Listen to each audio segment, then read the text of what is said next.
we can say hello to the internet. Hello, Internet. Hello, internet. Hello, Internet. Hey everyone, welcome to another episode of The Dales. We've begun shedding players at a relatively swift rate. So we are now currently down to 4 people, of which only 3 are here, plus my humble self. But the show must go on, and so we will progress with the strength that we do have. Cloud Kill's bigger than that, isn't it? It's radius of about 20 feet, right? Let me It check. is, but we're zoomed out really far. But we're zoomed out really far. All right, you seem to know exactly what you're doing then. Okay, cool. So we are currently hitting the Goblin Fort. That's a structure that lies on the edge of Teshwave. Teshwave being a village or perhaps town to the north of Dagger Falls that is occupied by the Zentarum. One of the things that is significant about Teshwave, apart from the fact that the Goblin Fort has been constructed there, is that it has more occupying soldiers than it does citizens, a factor of about 2 to 1.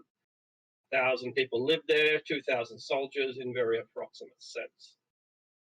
We have sent up a strike force of 3 individuals up there, 2 magicians and a druid, so a very magic heavy strike force, which is probably appropriate given that our mission is not to really engage, but rather to annihilate from a distance, to nuke, if you will, bunker busting. We have decided that the tactic that we shall use is to create a cloud kill and let that cloud kill drift on the wind, powered by our own magic, to force that spell into the position. And it should hit it underneath a minute. It shouldn't take too long.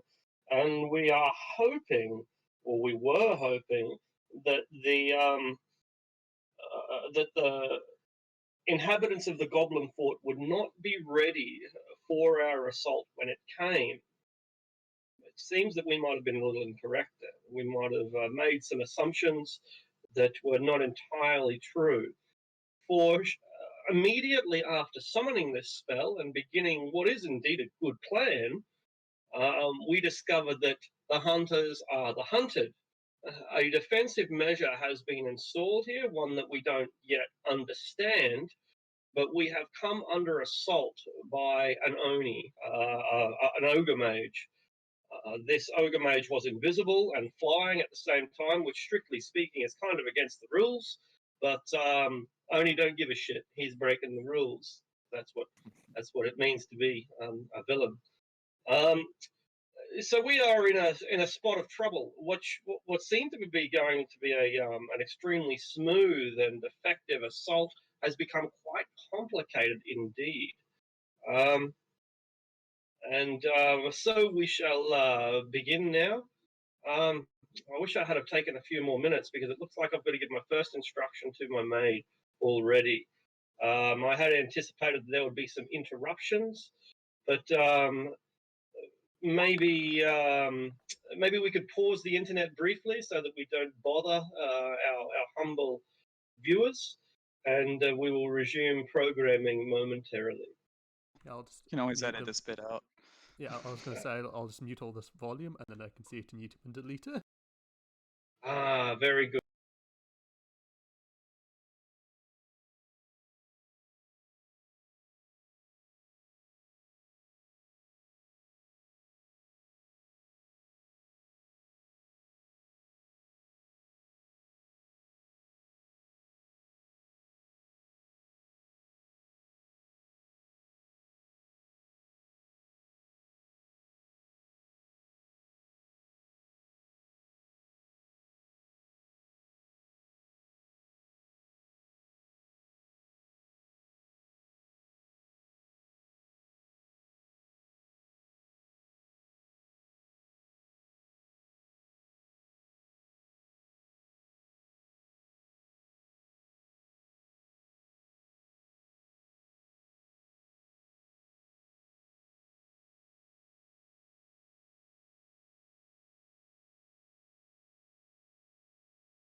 Did he go Should we go? AFK?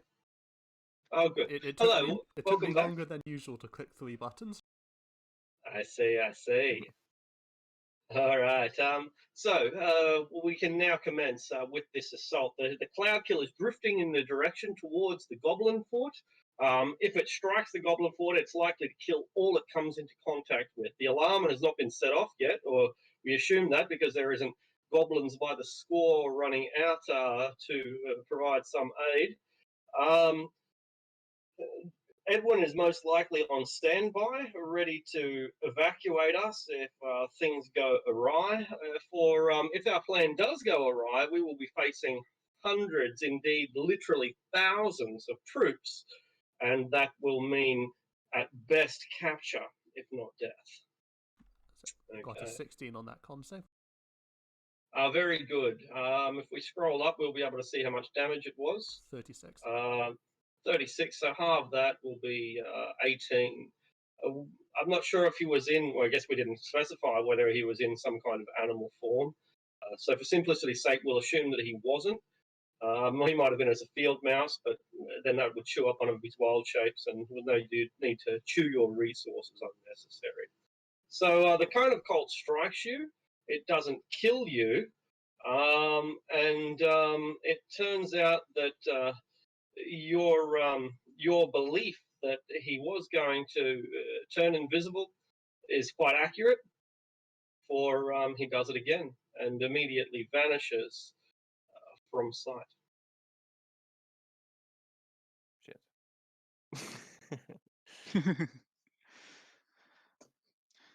All right.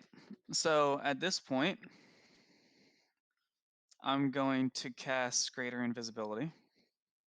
Yeah, you two can play that game. Yeah.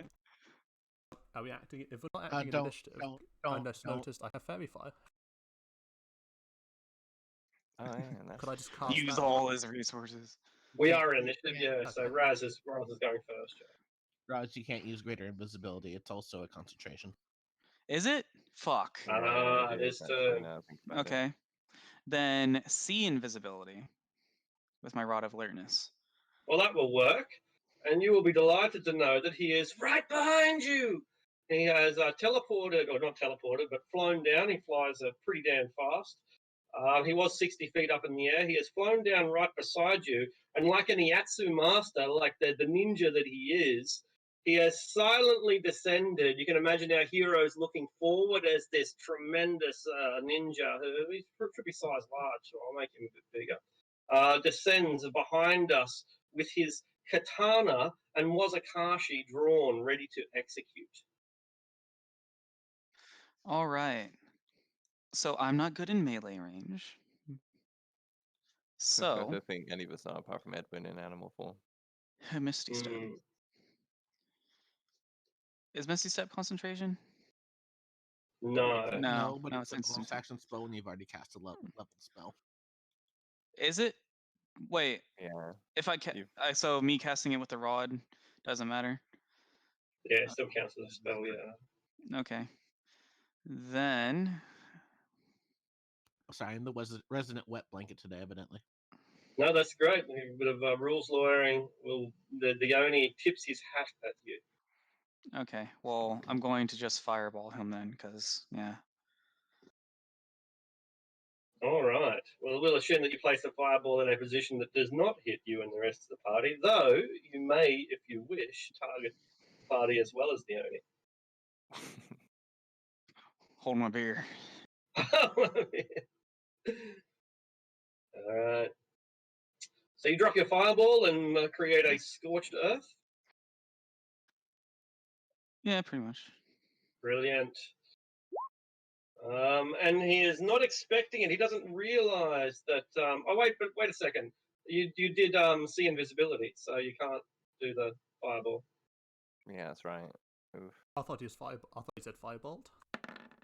A firebolt. He did say firebolt.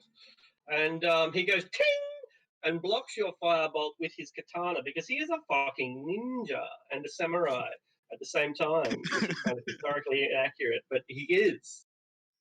So there. We don't care about historical accuracy. Okay. Okay. And you do that anime thing where you just pause and your eyes go big and your chin wiggles a little bit and sweat slowly comes down the side of your face and it goes to a black and white.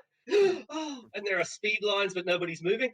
Oh, oh, oh. Nani? Okay. Exactly. No need this. And you realize what danger you really are in. And begun. I've had a pile of spiders block my firebolt. It's fine. Good point. You know what? Meat wall. But I'm going to prefer. Should I provoke opportunity?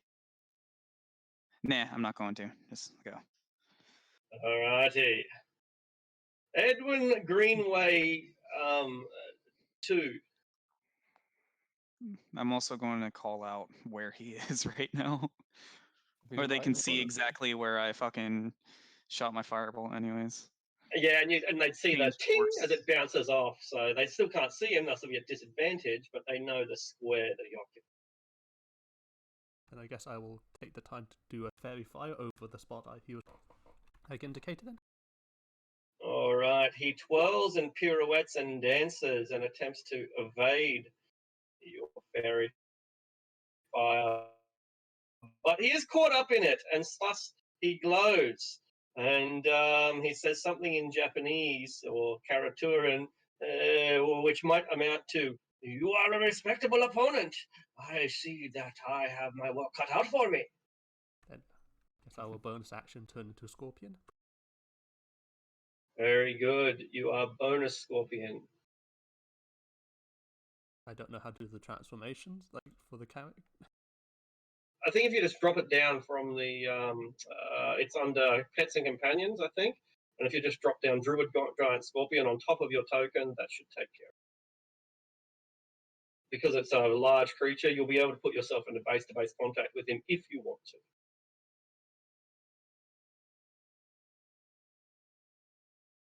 I can't interact with the giant scorpion.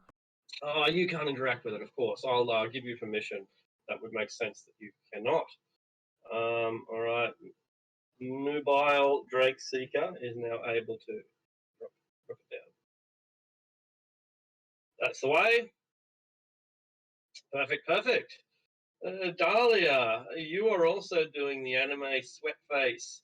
And you look behind you, and there is a glowing, ghostly figure that is enshrouded in purple light. Purple rain? And he's right in front of me too. Shit. He's right in front of me, too! Alright, I will...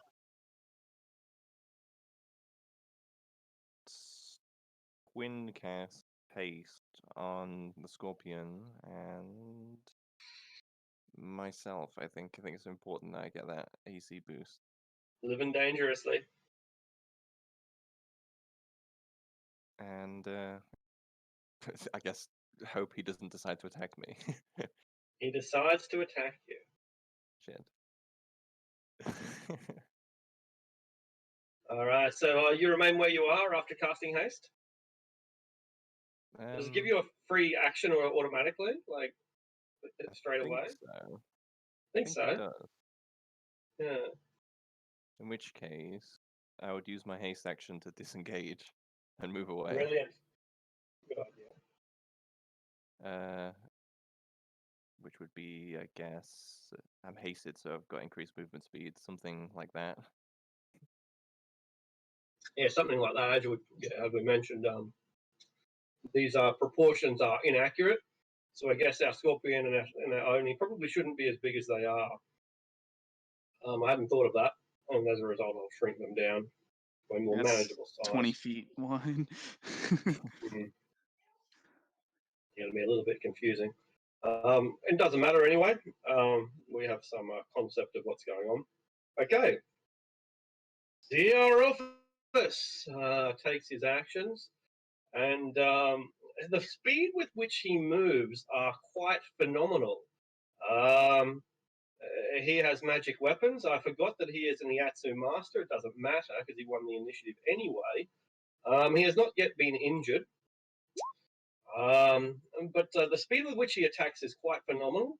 The Wazakashi in particular moves with such precision and such swiftness that it's difficult for you to follow it with your naked eye. Sensing that the scorpion can wait, knowing that the wizards are the ones who are directing this main assault and therefore deciding that they are the priority target, with Dahlia gone, Raz is marked for death. The keen katana, is that a natural 19? It is not. For his keen katana will critically hit on a 19. 24 points of damage, pretty significant, particularly when it is followed up with a pair of strikes from his Wazakashi of speed. Oh, fuck me. Oh god. All right, so 24 and 19 is So I'm 30. actually Yeah. I'm Yep. going to whatchamacallit, cast shield, Yeah, and so the only thing I can't block is the Wakizashi. So that's 19. right. 19 points of damage and a DC 10 concentration check too. DC 10? Yeah, because it's half. Yeah, so DC 10. All right, you barely managed to hang on to your spell as this blade moves so fast that your shield cannot even stop it. And you realize what severe danger you are truly in. Now, we should move the gas cloud closer to the target. It will move at the start of each round, so just after Dahlia. Alright, so about It 10 drifts. feet supposed to move on the wind, but I think you Yeah, mentioned it moved 20 on the stronger wind. precisely. So that would just move it to the next square down. That's all. Yeah. All right, so that's good. So it's going to get there eventually, but it's agonizingly slow. If there is some sort of fortunate event here, it's that the alarm has not yet gone off. The Oni would have had the option of bellowing out to his troops that there is danger coming, but perhaps in his pride he has chosen not to. For alerting other people would be a minion level decision, and he is no minion. I can handle this myself. Exactly. Raz. So it's now at this point that I'm going to shoot him with another firebolt.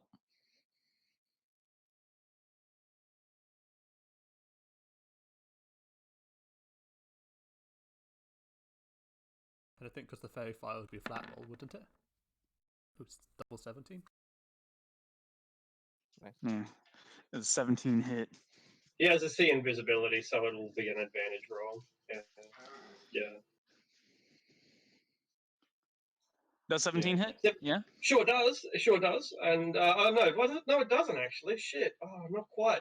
No, almost. It gets past his defenses until it strikes him in the lacquer armor, and it just manages to collect one of his shoulder pads, his pauldrons, and bounces off. He looks at you and says, "That was too close to comfort, but you have still failed in your attempt to defeat me." And prepares to execute you, recognizing that you are the major threat here. But Edwin Greenway has something to say about that. Probably click, click, click is what he says. Yeah, Yeah, probably. you got another attack from Haze. Yeah, so Ah, I'll do Misty step, and move 30 paces. Brilliant choice. One square is apparently a lot. It is apparently a lot. and multi-attack. Multi-attack. That's 2 claws and a sting.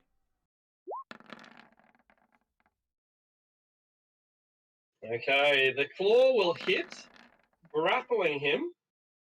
But the second claw and the sting, which are the more lethal strikes, are blocked by his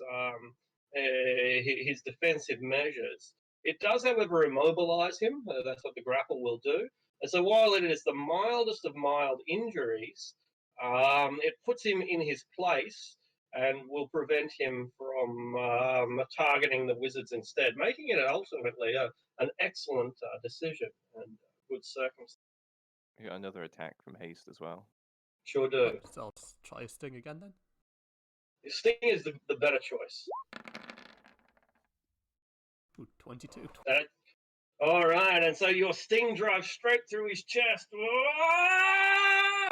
angering him as he realizes you are a worthy opponent.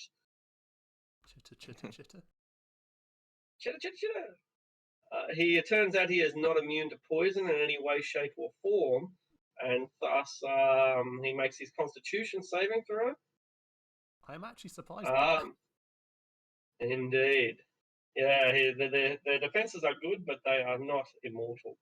But it seems that he was able to resist the poison anyway. He is a large creature after all, and that means a lot of blood, able to dilute the poison for it significantly. 7 piercing, another 8 poison, total of 15. What would certainly be enough to kill the average human is but a scratch against this formidable opponent.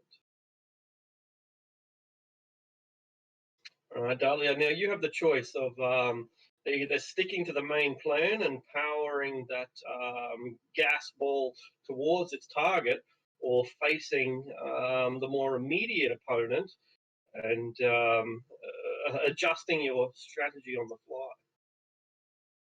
I think it's more important to deal with this guy straight away, especially considering that if I drop haste now, both myself and the Scorpion will be stunned for a round. Good point. And the ball is going to go on target, presumably, unless the wind changes. Yeah, if the wind changes, then I might change my mind, but for now, I think it's fine. And I will move a little bit further back and cast a... Don't really want to use an AoE spell because he's being grappled with the Scorpion. So a 4th level Guiding Bolt. Okay. We'll have advantage thanks to the fairy fire.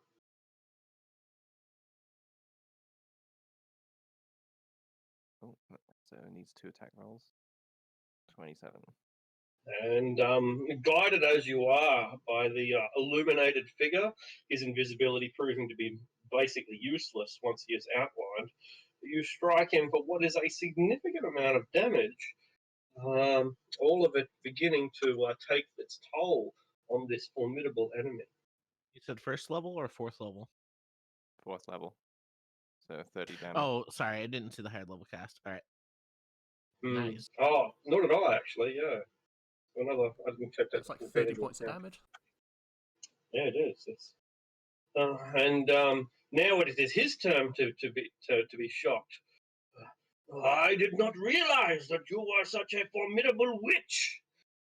You will pay for that with your life as soon as I deal with this demon. As he prepares to focus back on the giant. Irony of an Oni calling someone a demon. It's kind of ironic. It's ironic. No, never mind. I'm not going to even try to justify that one.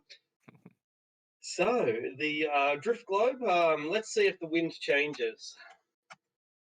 It does not, and the gas continues to travel along in the same direction, plodding its way towards its target.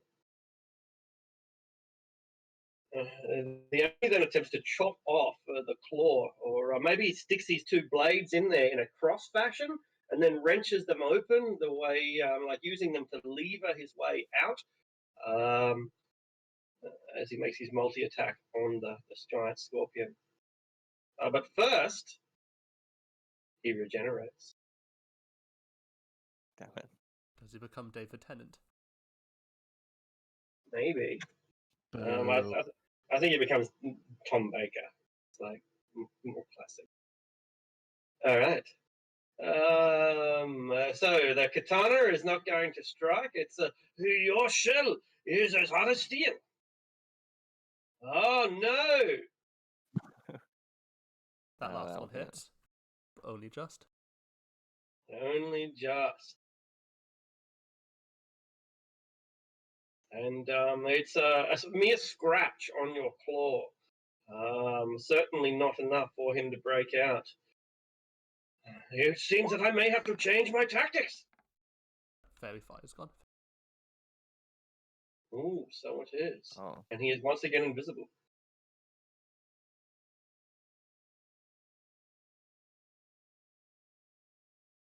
To all but Roz. Indeed, All indeed. right.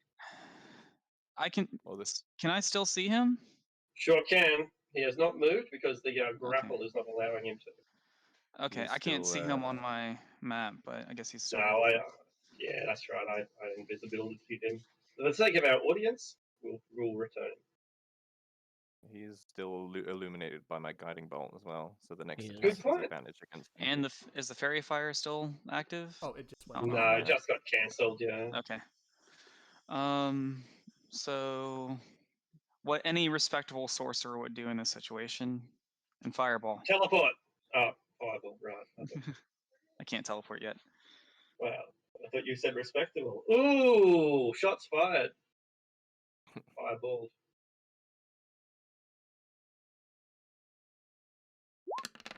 All right, fireball incoming. Whoa, it's pretty significant, but so is his ability to absorb it, and he tries to maneuver so that the scorpion's own claw acts as a bit of a shell, and he is the ghost in the shell. He takes only half of that damage.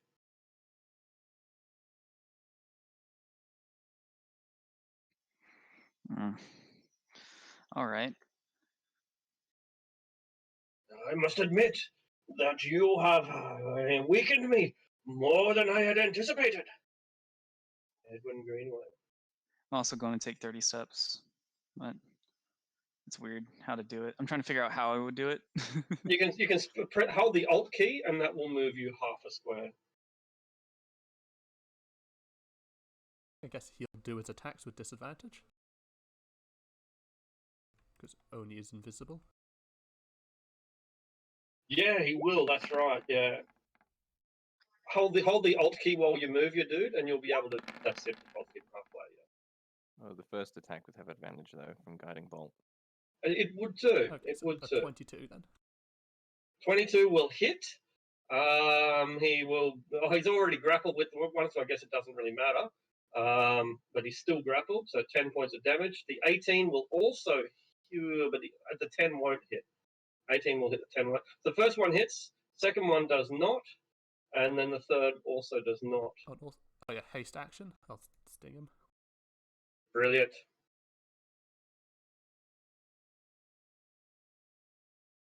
And we can imagine. Oh, yeah, he does because it's a spell. It's not an innate ability.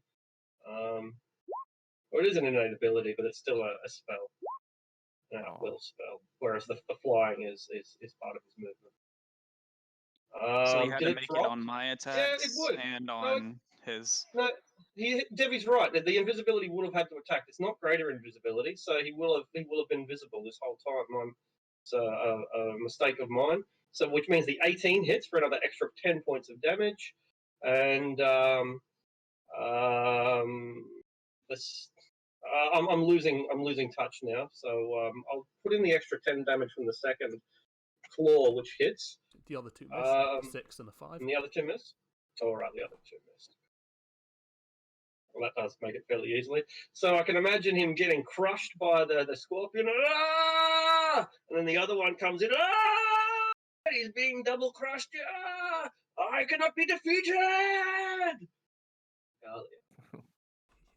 Yeah, he's not following like the classic anime rule. Like, where are his friends to give him the power? Indeed. No, he's the bad guy. We have the power of friendship. You're right. He has the power of arrogance. Right, I'll while the scorpion's holding him with pincers outstretched, I'll point one of my staves at him and try to clip him with a lightning bolt. Brilliant. Which I don't have a macro for, so I'll just do 8d6. Sounds good. 27. And his eyes open wide as he sees it coming. And too late, with nowhere to run due to the claws holding him in place, it strikes him. And there is one of those black and white scenes again, like a picture from a still frame from a cartoon, where it all goes black and white and white and black and black and white and white and black, with him either being black or the background being white or vice versa.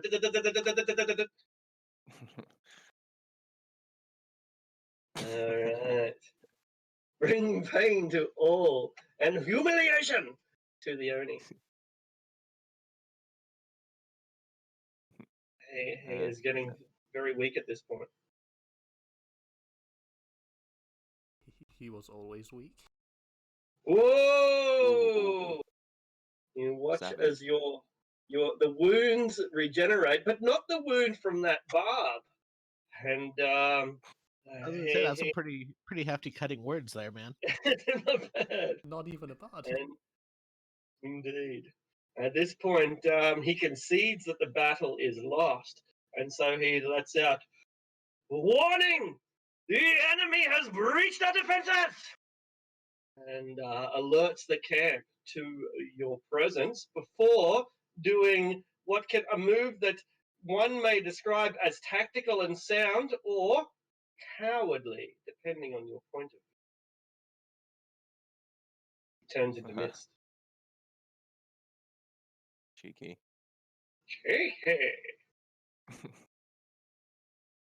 Yeah, and the cloud drifts a little closer.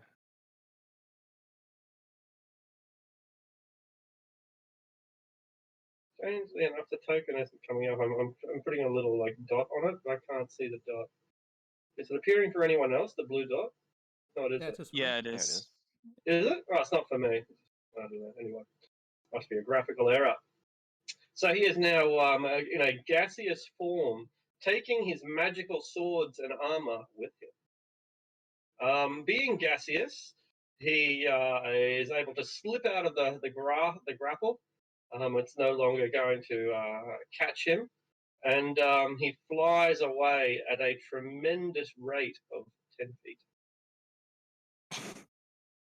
Is that even one square? No, it's half a Not square. quite. It's half a square.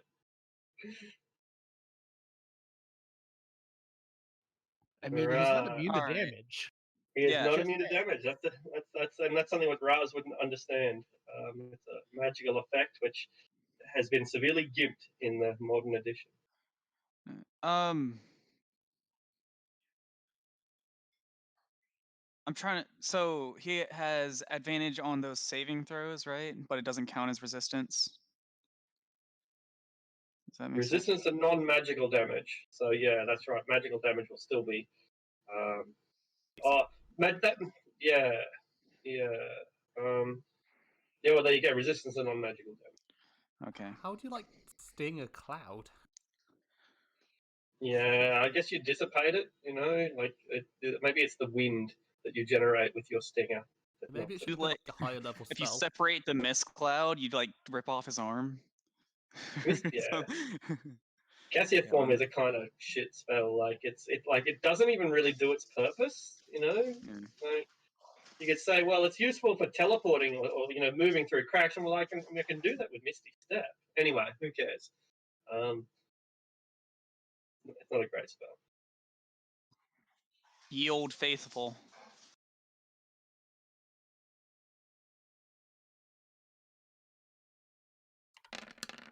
No, it cannot be. That's actually more than what it 3 more than what it says. So 29. And he fails And- even with advantage. He fails with advantage, and the gas cloud is burned away, and nothing is left save for a pair of swords which stick in the ground like knives into butter, and a set of lamellar armor suitable for a large creature. Drops down with I was going to say the Oni helmet, which is literally, I think, what they're called, right? Like those helmets that Yeah. have the ugly face, an Oni helmet. Yeah. Yeah, and that drops down upon the ground in between the two swords. Are we able to pick that up? But yeah, you are. Okay. We're still in initiative, obviously, I think. We are. Did I remember? Oh no, that was last round. Yes, no, yep, we are. We are still in initiative. So now we're just waiting on the cloud to get to where it's going. So it's gonna, Precisely, all waiting for the goblins to evacuate. it's gonna, Yeah. if we look down, like, did his voice carry over that distance? Like, are the goblins doing Oh, anything? well, they haven't reacted yet, but it's only been 0.2 seconds. Yeah. You know, and his voice is carrying on the wind, so the wind works to his advantage in this instance. 500 feet is not that far. It's less than 200 meters for those of us more familiar with the metric system. And I'm pretty sure that if I yelled, someone would hear me 200 meters. It's a football field and a half away. Yeah, Well, yeah. football field in 2/3. Football fields are surely more than 200 They're feet. they're 300 feet. So So yeah, 'cause 2/3 they're of a 100 football yards. field. Yeah, 1 and Yeah. 2/3 of a football Yeah, and field. yeah, and if you kick the ball, then you'll hear the ball being kicked from the other side of the football field. It's not that far. It's pretty far, but it's not that far. All right. So that was Raz. You have any movement that you want to take? I want to move closer, so if we do have to follow up with another one, I can cast it really fast. Brilliant. So I'm gonna just go 30 feet that way.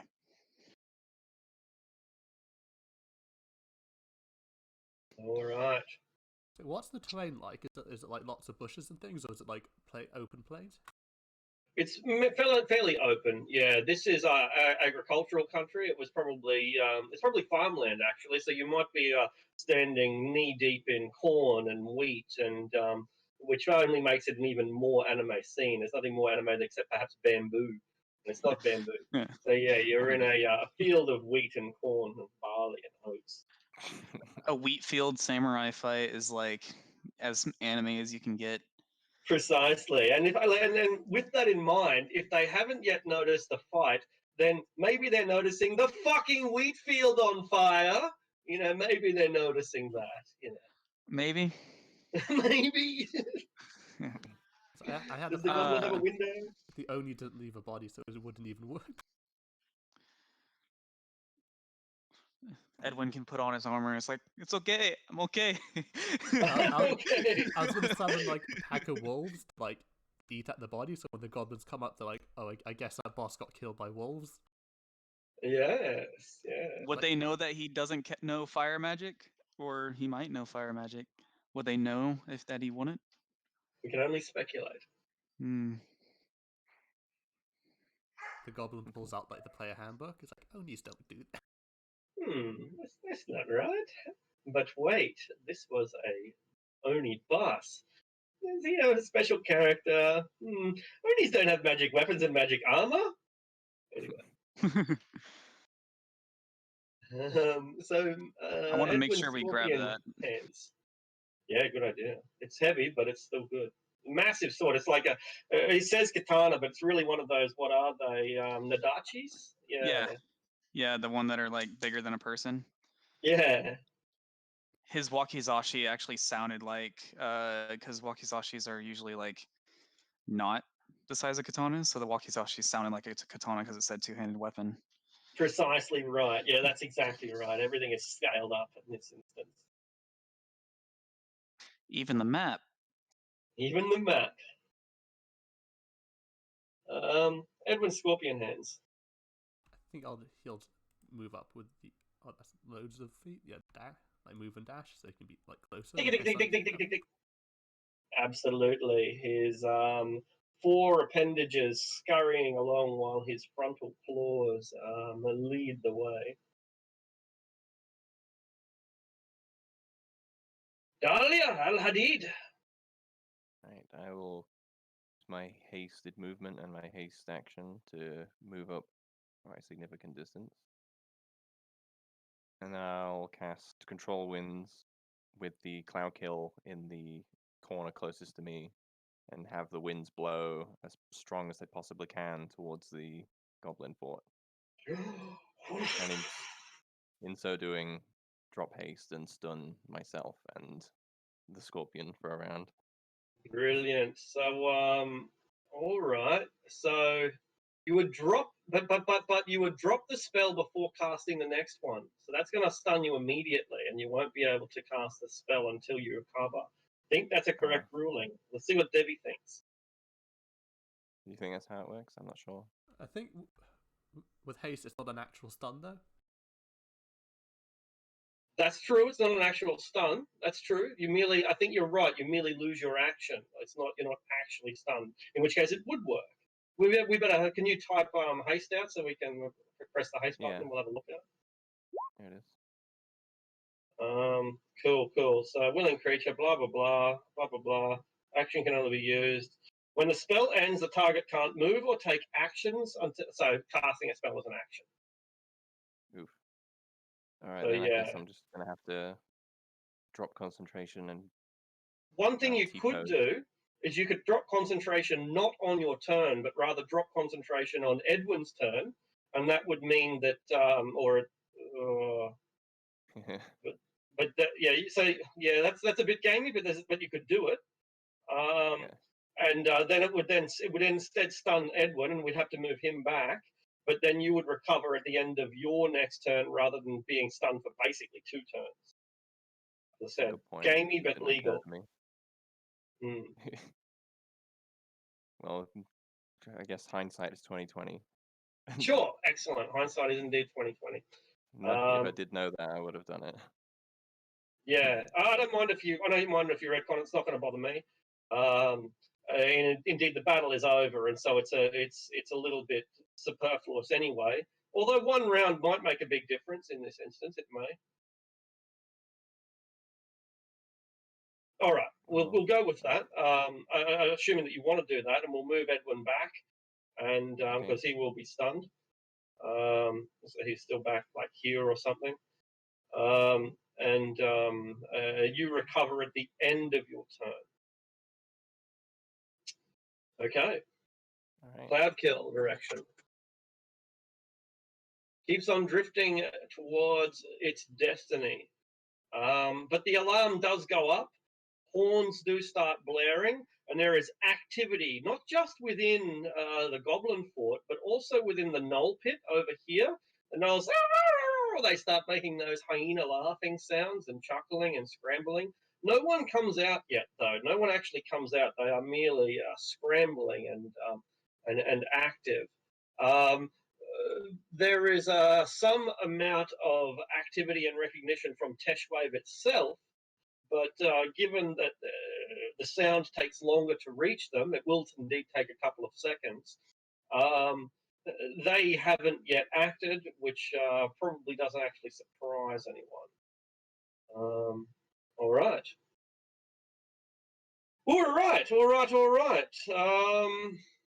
I guess we are up to Raz then. All right.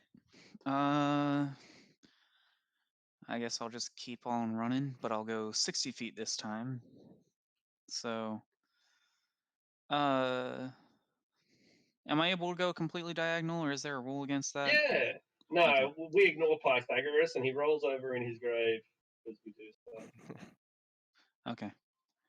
That's 60 feet, because I ran and dashed. Okie dokie. Where's that thing? Okay, Edwin Greenway is presumably stunned last round. No, we stunned him last round, so he can act now. I guess he'll just move and dash. Move back to where he was, yeah. Bit of a logistical muck around, but it's the right thing to do. Okay, Dahlia, you have recovered, and you are now able to act normally. All right then, and I would do the control winds thing with brilliant Cloud Kill in one corner and blow it as hard as possible towards the Goblin Fort. It's a 100-foot cube. Pretty big. Yeah, so try and expedite his progress, get it there faster.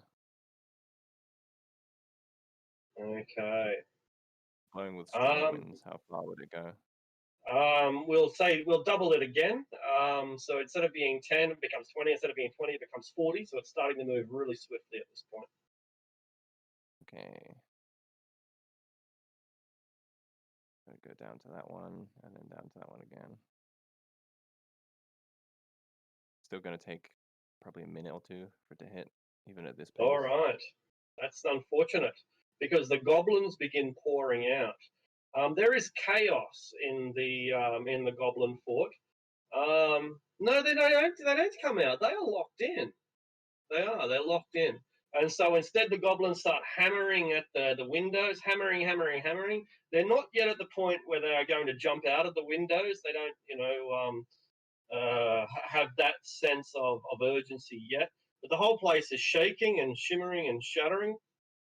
The gnolls are scrambling, trying to climb up the walls of their pit, even though they aren't completely aware of just how much danger they're in yet. And thus, they're alert to something going on. They don't know that it is their doom. They're just excited, like a group of dogs in a dog shelter. You ever been near a dog shelter and like one dog starts barking and then they all start freaking barking? It's a lot like that. Yeah. Is this true to size, 160 by 200 feet? Like the size of the fort and the size of the pit, you mean? Yeah, the fort from here looks like 160 by 200. I'm wondering if that's the actual size or not. Yeah, probably. I'll tell you how many are in there when we're done, but that is about right. Like, it might not be completely accurate. It might be a bit of a representation, but yeah, that's about right. 140 feet is about 50 meters. That's pretty big, but it is a pretty big structure. It holds hundreds of troops. It's also, I think, 4 or 5 stories tall. So yeah, in a broad sense, yes, it is accurate enough to be representative. 32,000 square feet. And that's just on one level, right? The whole thing's roughly pyramid shaped too, which is kind of what the tower is in this as well. It's again, it's not a bad representation if you take away the wheels, since this is technically a siege engine. And the Goblin Fort is not a siege engine. So anyway, I think you understand. Okay, so that was Theorophus not doing anything because he is currently committing seppuku in the afterlife. Raz.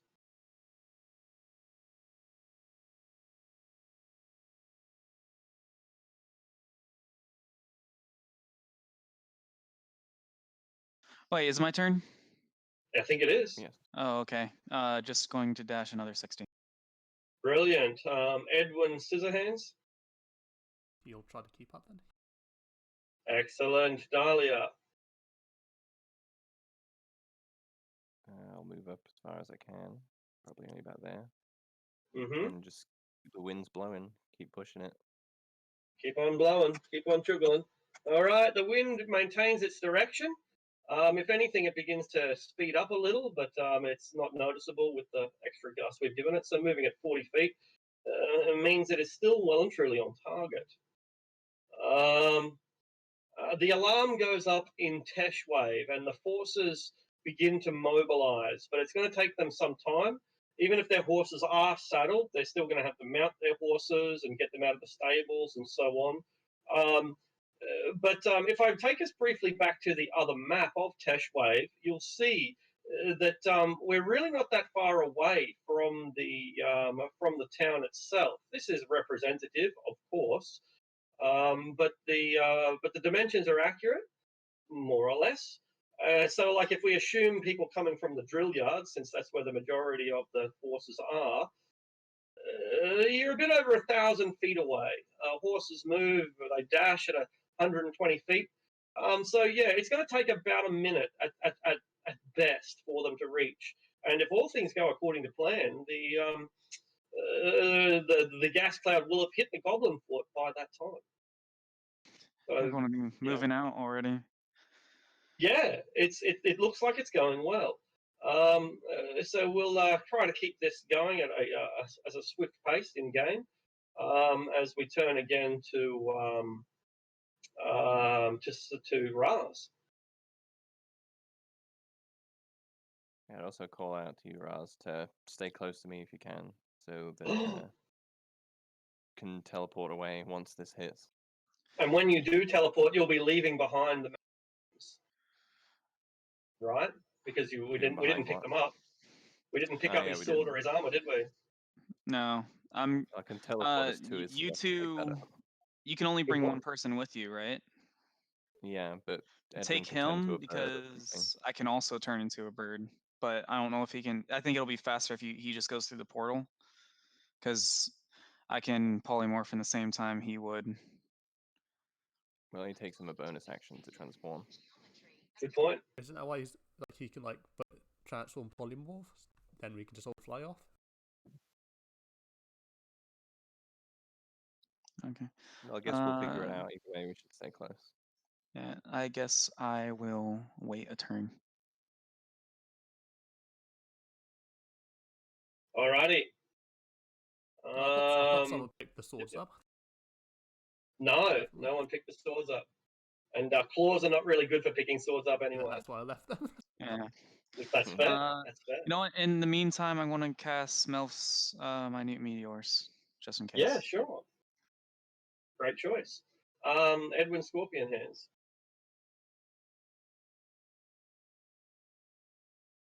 I think he'll just move up, just in case another invisible person appears. Great idea. There might be two Onis. They often work in husband and wife teams. I am on sea invisibility, so I think I would have seen one. Good point. Good point. Unless it's got super invisibility. No, I don't think such a spell exists. But it might. It might. And it'll be too late. True Extra dimensional invisibility. That's right. Uber visibility? No, I'm sorry, that didn't work. That's it. That works too. Yeah. First level rogue is better than than an Odie in this instance. All right, well, let's give him a stealth roll just for the sake of it. No, he doesn't even have stealth, so that's not real good. Okay, well, now we understand. Dahlia. I'll dash up. And the wind just keeps on blowing. Wind just keeps on chuggling. Come on. Does it change direction? It does not. Oh, it's getting close. Getting close. Right. That'll be my turn. All right. Edwin? I think I'll just take the dodge action. All right. And Dahlia.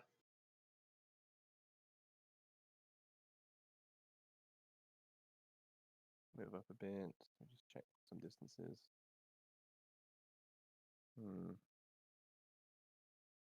So nobody has actually left the fort yet.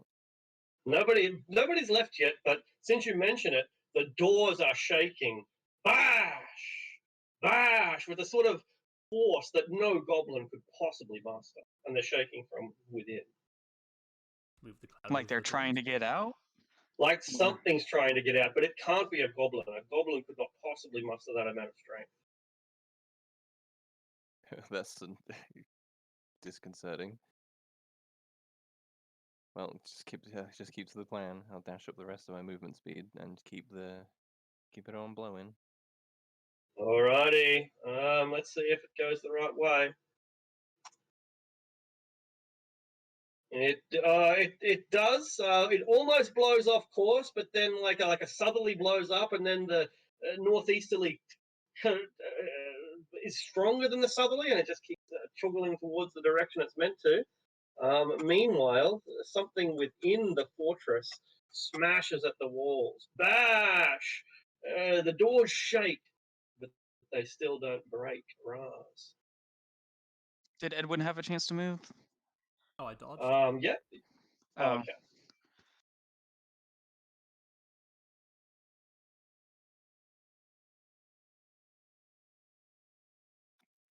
Okay. Okay.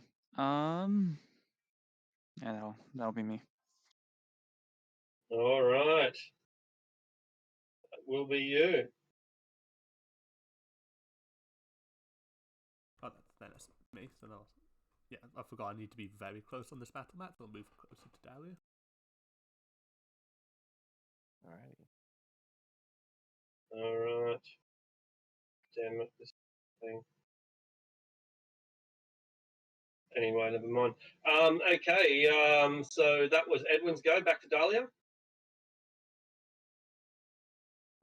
Let's. I think it would have left the influence of my control winds by now, so I'll recast the spell to move the 100-foot cube back onto the cloud kill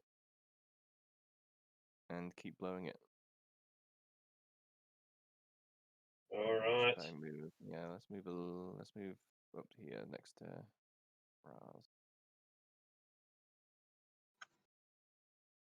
Yeah. Cloud Kill keep blowing. maintains its direction, and the creatures smash their way out at last, and 5 armored trolls begin to pour out, and these armored trolls are so armored because their plates of steel have been welded to their flesh. They, you know how you hammer horseshoes into a horse's foot? They hammer the armor into the troll's skin, and then they use heat metal or some other method to scald and burn the armor into place, making it not unlike an exoskeleton. And these lumbering trolls stumble out with their horrendous armor in their wake. Are Right. they 20 feet wide? They are not, and so I'll shrink them all down. But there are a whole bunch of goblins that are also running out within them. Goblins by the score are streaming out past. This is unfortunate.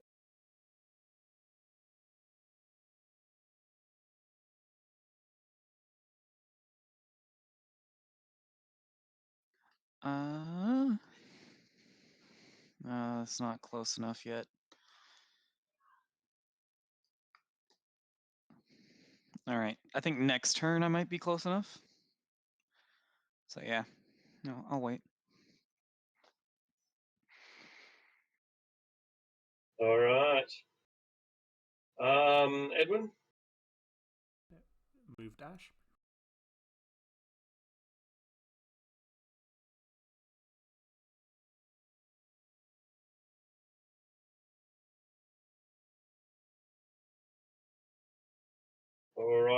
Righty. And the trolls go. And they stumble out, they look around, and they see that there is an adversary. They charge them down.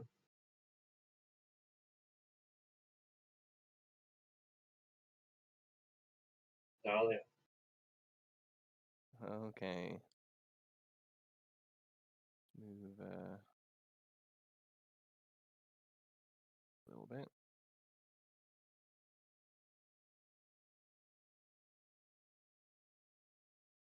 Okay, I will check the distance again. Yeah, I'll use distance spell to enhance the range of a fireball and target it right at the gate where I assume swarms of goblins are trying to leave. Might clip a They few of the certainly trolls are. as well. Brilliant. Hopefully set fire to the entrance if I can. Yeah, it's all made of wood, so that should work. Alrighty then, so roll 8d6. Excellent. And the trolls are caught up in the flame, which is agony to them. They fear fire. It's the only thing that they do fear. And I'll give them a morale check, a wisdom check, but they hold their position and continue to advance. Their training superseding their survival instincts. Alright, and it is an action to change the direction of the wind. I don't think so.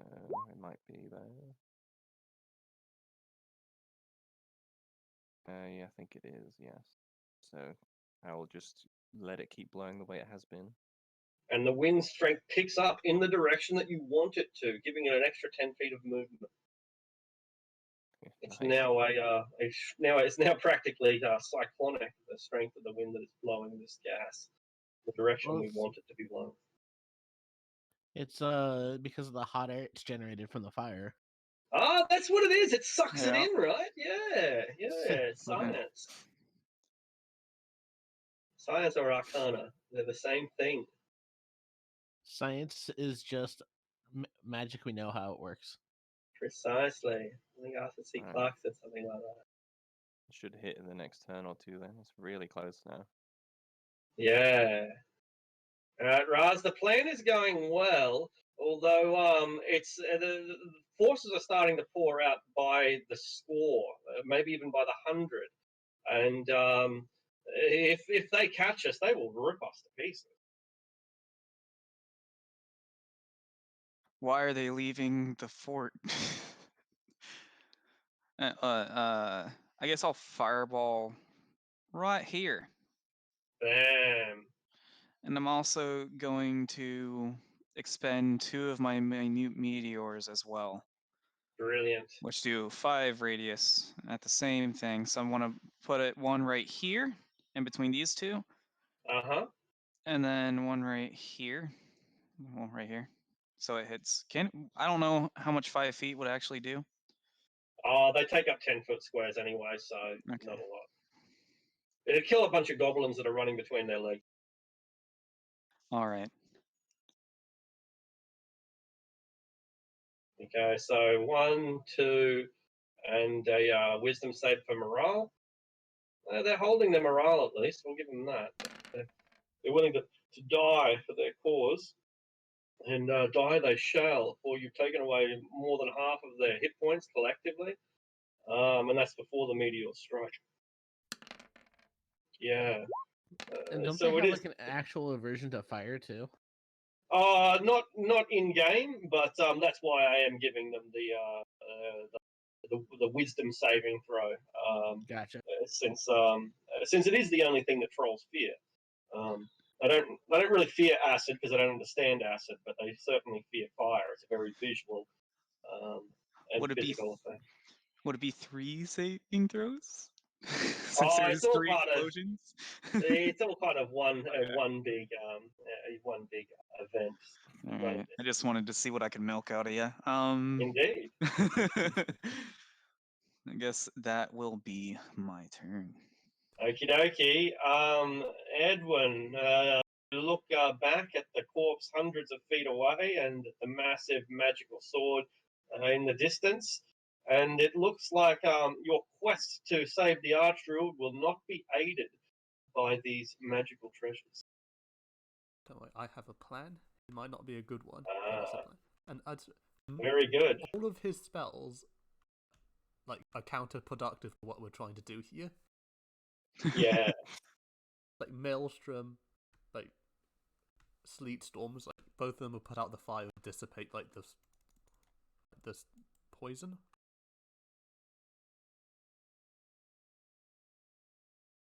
So as I'll take, because I think keeping the wizard safe, like the mage is safe, will probably be a good idea. Which is defensible. Move up. All right. Did we move the cloud last round? I don't remember. I think so. Okay. So next round it should connect. Yeah. It'll start doing its work next round. Well, after I have the end of my turn, basically.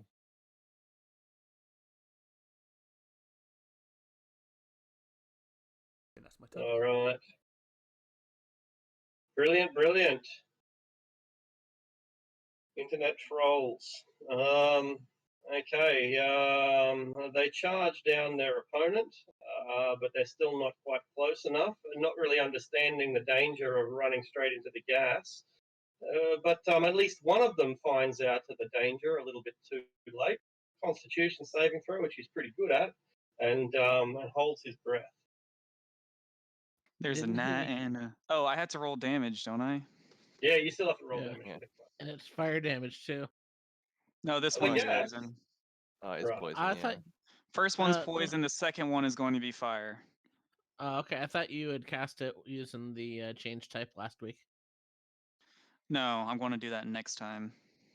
All Gotcha. right, it kills one of the trolls.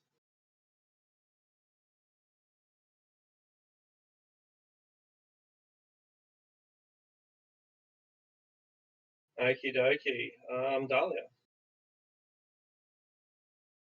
All right. Let's see. I could be cheeky and change the direction of the wind right now. I think- But yeah, I think it's more important I kill the scores of weaker Yeah. minions. So I'll let the cloud blow on its merry way, and I'll instead target the trolls with another fireball. I'll try and hit the ones closer to Raz first. I'll have to move up a little bit. Let's roll 6.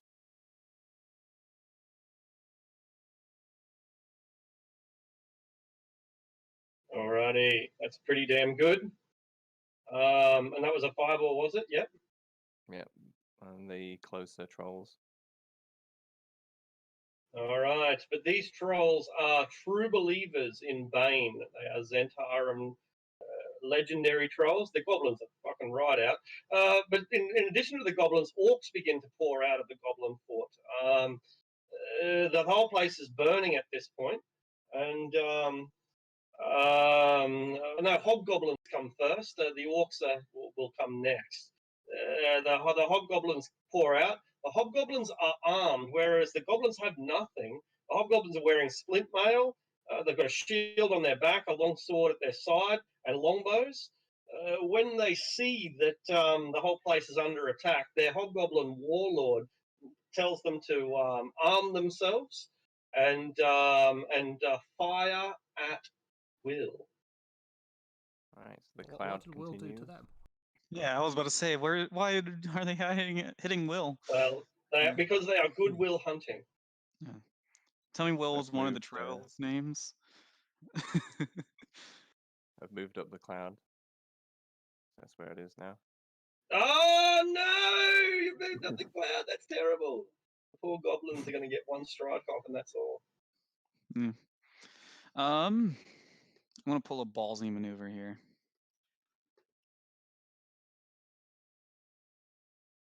What's this ballsy maneuver? Un momento, por favor. Fireballsy. Sorry, that wasn't helpful.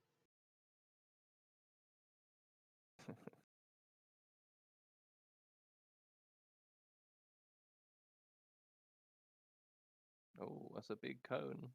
Oh! How do I rotate it? Mega Cone cone. of fire? Yeah. There's a little dot at the top, like you'll see an arm extending at the very top. You might have to zoom in to find it, and you'll certainly have to zoom in to twist it. That's it. Is that the range of cone of cold? Jesus. It's 60, but I don't. Dimensions on this are broken. They So it's are half broken, of so I that. shall shrink it down for you. But I'm also moving forward 30 feet. So. All right. I think that's going to be about 60, that one. That's still too big, but it doesn't really matter. The point being, we know what it's going to do, and the approximate effect is going to be enough for us to simulate the what's going on here. That's it. That's actually 36. You have Empower spell, don't you? You could re-roll those 2 1s and the 2. Ooh, I can. I'm going to try doing that. How much does Empower spell cost? Just 1. Okay.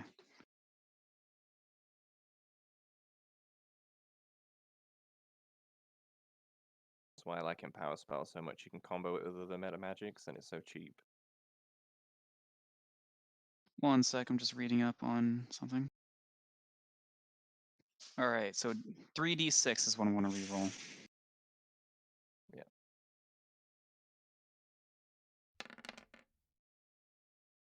Okay, and that 1 is actually a 2, so that's 8. So you increase the damage by 4, basically.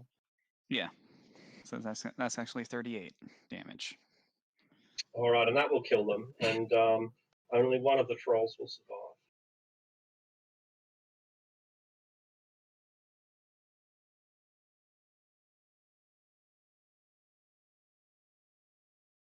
the hobgoblins see the writing on the wall.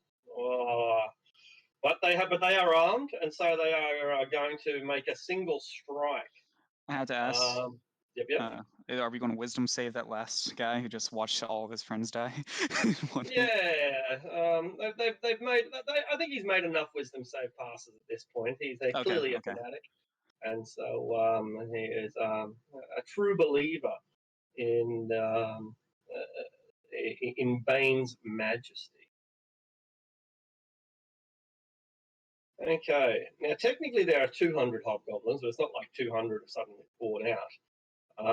We'll say that it is a single group of just 10. There are 20 groups, and but more and more will be appearing every round, assuming that the gas cloud doesn't kill them in the first place.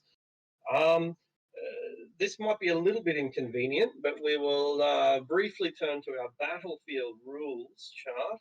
I'll bring that up. And so you'll see how it works. Now, these cards count as a unit. A unit is basically 10 individuals, or anywhere between 10 and 100, but in this case 10. The unit will inflict times 5 damage against you. So if this does hit, then it's going to be devastating. But it only gets 1 attack, and so if it misses, it misses. If it hits in a big way. So here we go.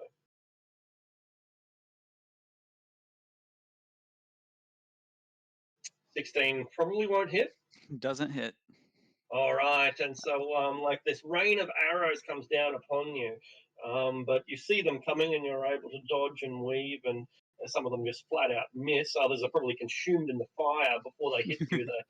Their wooden shaft is eliminated, and at that point the hobgoblin leader orders a tactical withdrawal, retreat. 1, 2, and 3. Whoops, too far. 3. Okay, Edwin.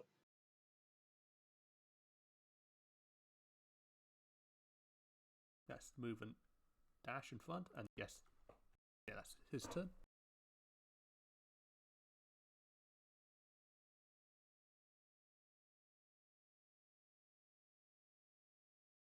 That is to defend him, right, in case anything actually gets to him. I don't think that's likely at the moment. Okay.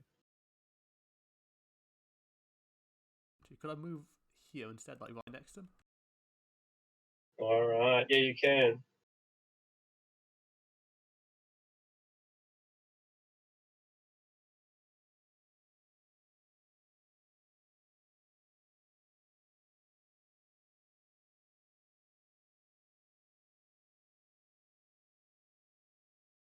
Okie dokie, that works. Yep, that's perfectly fine.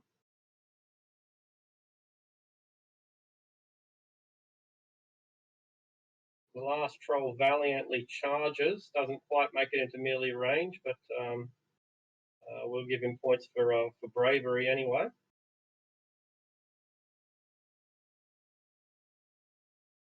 Oh, he got smaller? He did get a little bit smaller.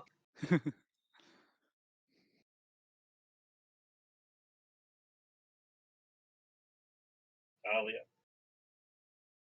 All right, I'll move up a little bit. And I will hold my action so that when Cloudkill settles over the gate, I'll change the wind direction to blow straight down and keep the cloud where it is. So once it reaches the gates, it just stays there.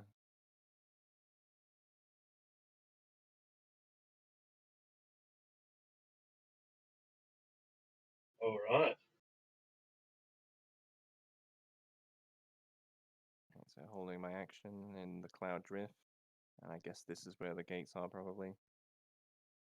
And then I would That's about right. Have the wind blow downwards to keep it where it is.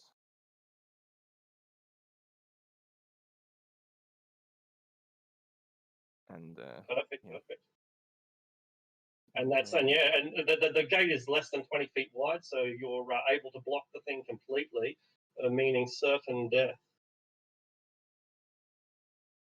That die of smoke inhalation from the burning building, or run through the cloud kill and instantly die anyway. Yeah, or jump from the windows and die from falling. It's like pick a poison. Poison or gravity or fire, which one? These hobgoblins are going to be a bit of an issue, though. I think they're retreating. We'll see what happens. They are. They're still shooting at us, though. Bad.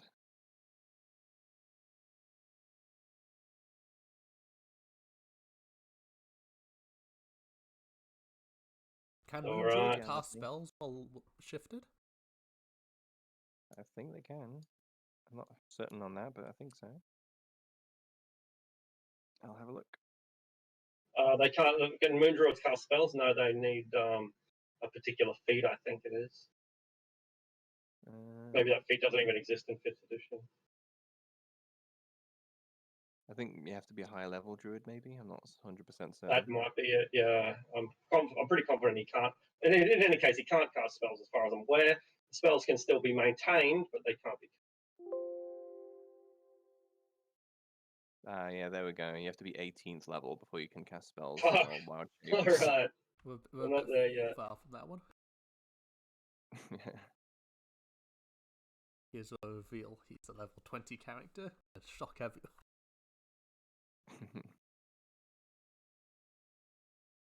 Alright, that's me. All right. Brilliant, brilliant, brilliant, Mr. Raz.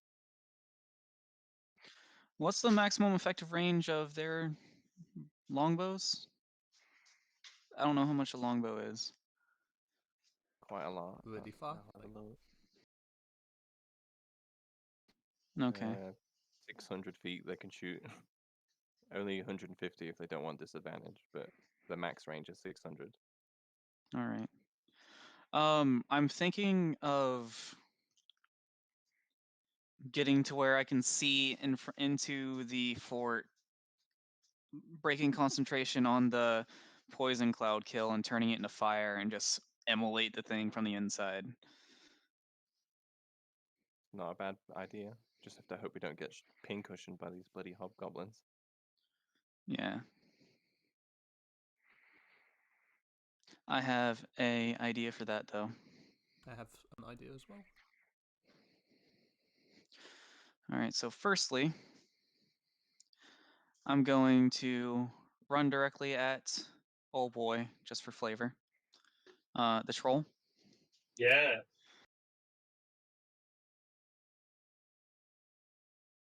And then I'm going to like mid-step turn into mist and go right through him. Psych. So that would put me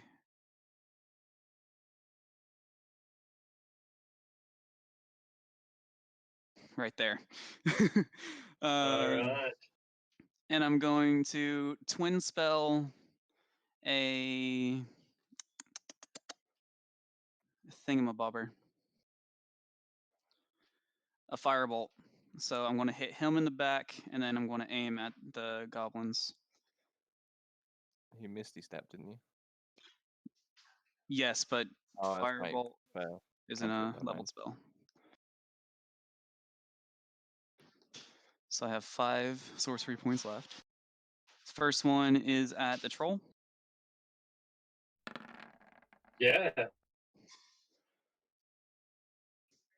Does an 18 hit? It will. Even with his armor, it still will.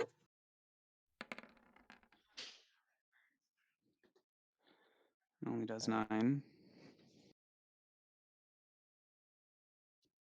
It's like one of the worst And, rolls I've had on that. Yeah.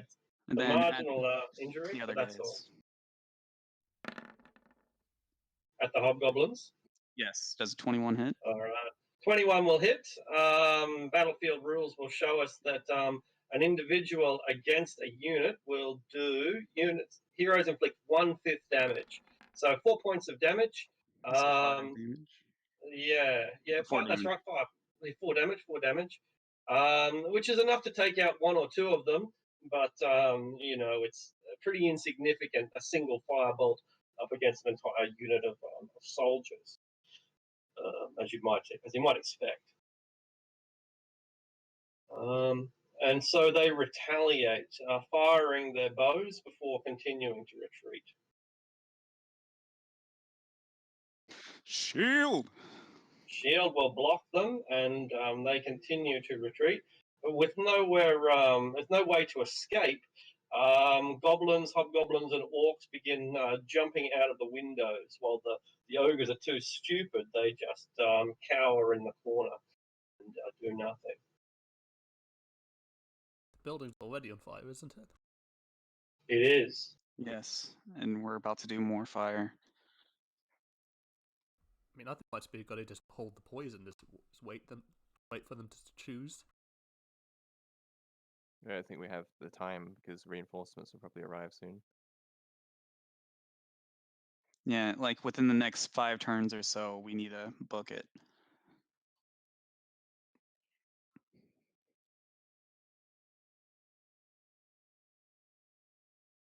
All right, so it's Edwin's turn. All right. I guess you'll just move forward and attack the surviving troll.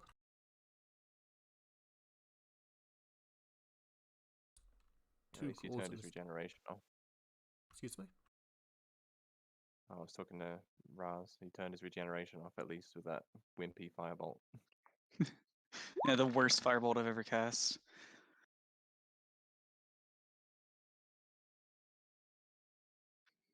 Nat 20, huh? And this thing, and I'm going to do something I should have done every round, but I forgot. So So what is that? 7, 3, 16, and 30? All hitting?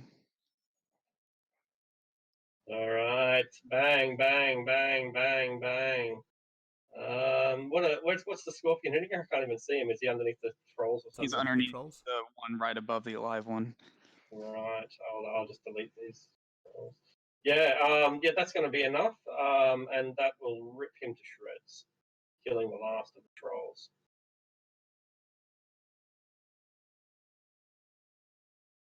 Okay. At this point, the whole structure is beginning to go up in flames. The trolls are dead. The gas is blocking their escape. Those who jump from there aren't really any windows. Maybe a bit of ventilation, but not really windows. So the orcs are trying to hack their way out. But even if they make it, they have to jump like 30 feet down, which is probably going to kill them anyway. It's a fucking cluster. They are not having a good time, Dahlia. Is there a reason we need to stick around? Can we just like keep the concentration spells up and just leave? The whole point is to destroy well, not necessarily destroy it, but we need to take out the goblin fort. I think the best way to make sure when we leave it's not inhabited again is completely to fucking destroy it. It's already on fire. I think it's gone. At this point, you'll see that the horses have been mounted and are beginning to rush towards the bridge. So going back to our other map, the horses have probably made it to around about here.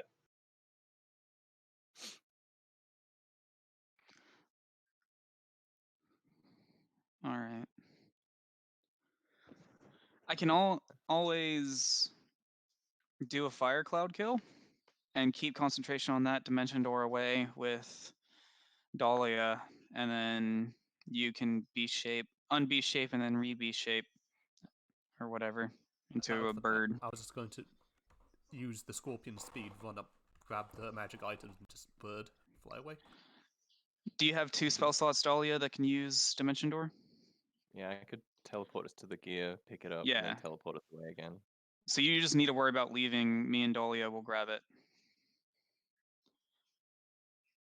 Yeah, we need to be closer though, because I have to touch you to use dimension door.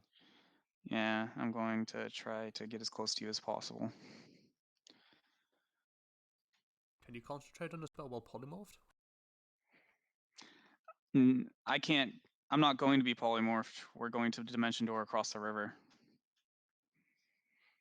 Yeah, I can do 1,000-foot dimension doors.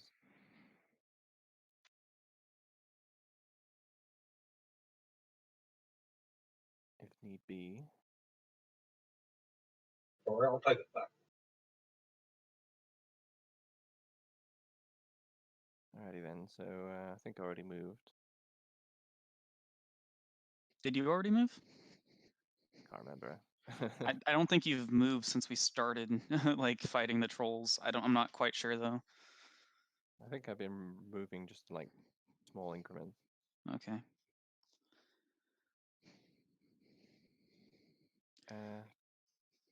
What to do? I guess since escape is soon to be our priority, use the last of my movement to dash on up closer to the Alright. river. I guess there. There we go. Okay. It's at this point that I'm going to turn that into a fire cloud kill. All right. I don't think you can change it on the fly. I think you'd need to cast a new one. I'm pretty sure. Yeah. Just Right. drop concentration. I'm spending Summon all that. 5 sorcery points on casting it again, and then Yeah. 1 sorcery point on changing it into fire. Just trying to Nasty. burn this bitch up.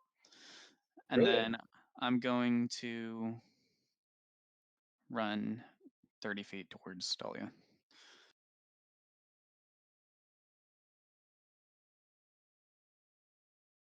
And that'll do.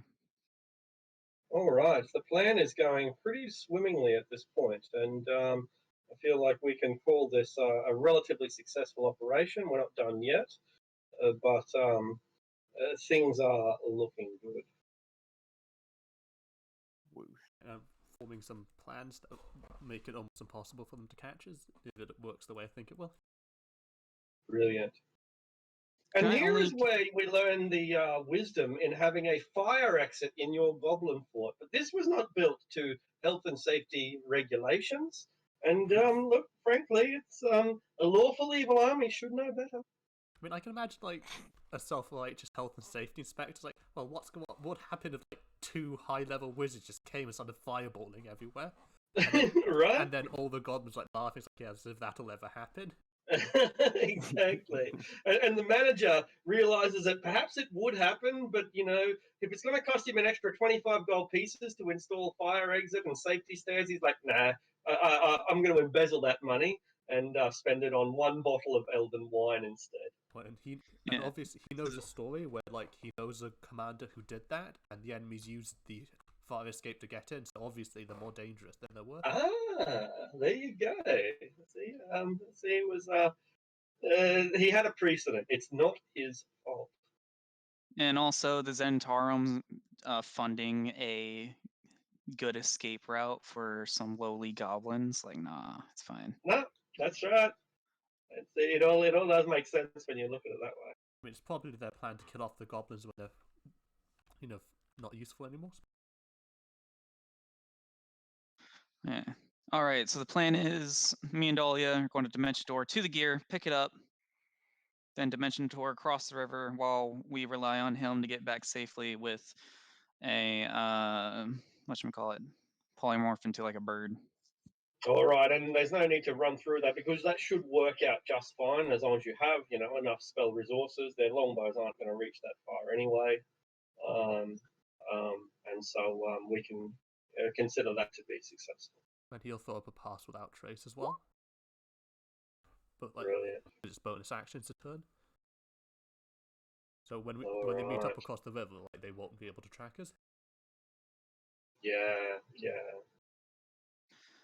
And we're going to cross the river, and then he needs to cast polymorph on her, and I'm going to cast polymorph on me, and then we all fly to the rendezvous and make it in time for them to be halfway there. Cool. And I guess Edwin at this point says like, this isn't really the mission he wants to be doing, and he's going to go to the desert then, I guess, at this point. Or is he going to stick around for the Yeah, exactly. No, yeah, he might as isn't well his, head off. mission. Yeah, exactly. And I guess this is done, and we can change maps, right? Where are you going back to? There's a point on the map that we decided on meeting. We're timing it just right. So at this point, the other team is going to be right here, and we're going to be meeting them there. because they double march in the same amount of time. We'll be meeting them halfway, and then it'll be a 2 days ride to Voonlar. And I don't know if there was a separate adventure going on with the main party or not.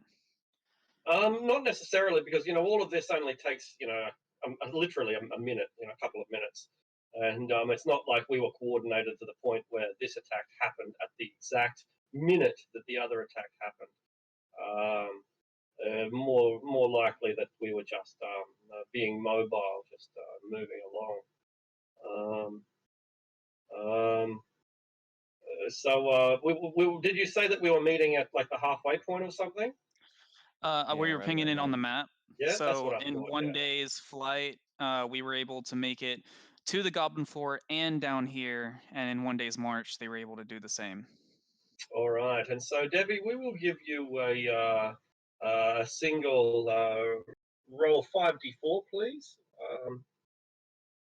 Yeah, just hardly, kind of not really single. So roll 5d4, please.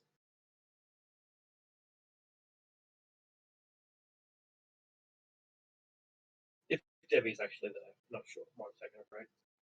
Yeah, it might have been going. Yeah. Yep, sounds like they're not actually there. In which case, we might as well take the break as well. And since there's not much we can do until they come back. Yeah. I'm guessing when we crossed the river, he polymorphed Dahlia and I polymorphed myself, and we just flew, expecting him to be behind us. And when we turned around and we're already back, he wasn't with us. He must have flown He in will come. the other direction. I don't think He'll come with you for one final like a what do you call it, an explanation, I suppose is the word I'm looking for. Oh, okay. I say, like, he wasn't here for very long. I don't think he's the type of guy who just disappears for no reason. No, he'd Okay, want to okay. see the kobold, if nothing else, because he considers the kobold at least to be not just a companion, but actually a friend. All right. Well, I shall take a break of my own for maybe 2 or 3 minutes. I'll give some instructions to my minions, and we will reconvene very soon. Guess we're going back on meat. Alright. Yeah.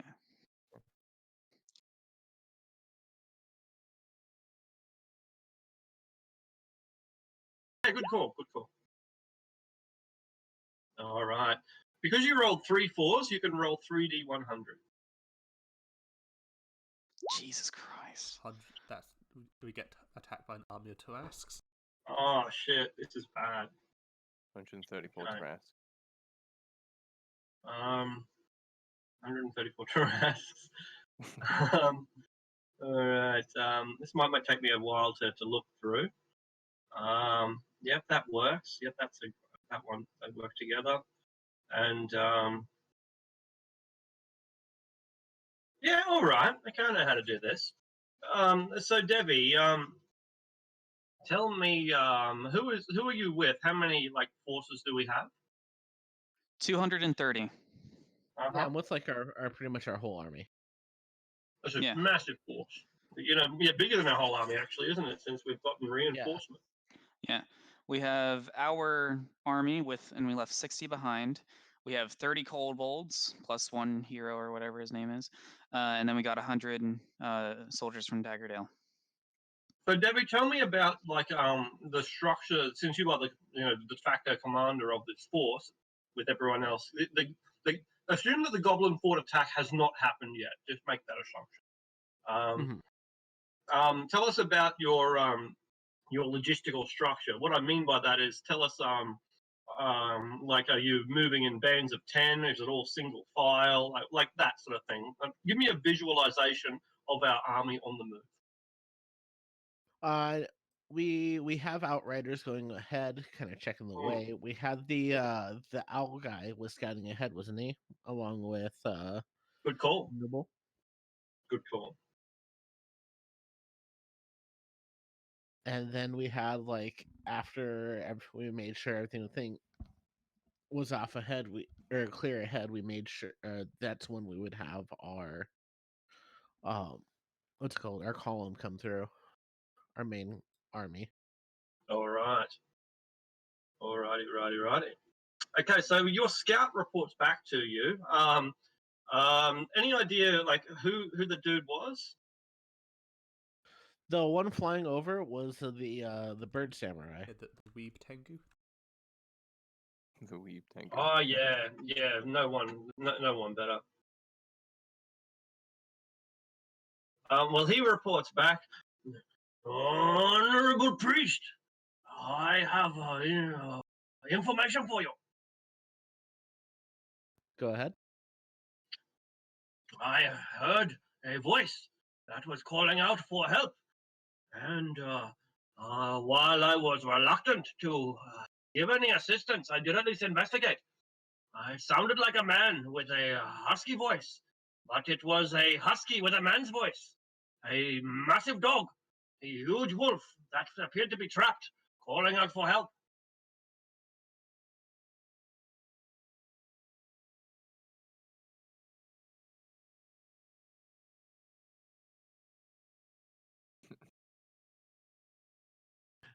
Agreed, doable. All right. I will ask him, or I will write up with him to go investigate. All right, and so he reports back. It is a dire wolf that can speak the common tongue.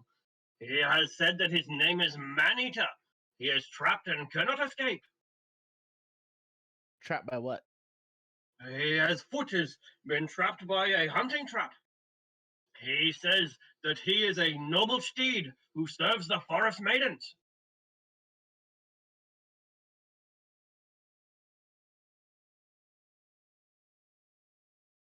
I was gonna write up to where it was, following him. If he could leave me there. Okay, absolutely.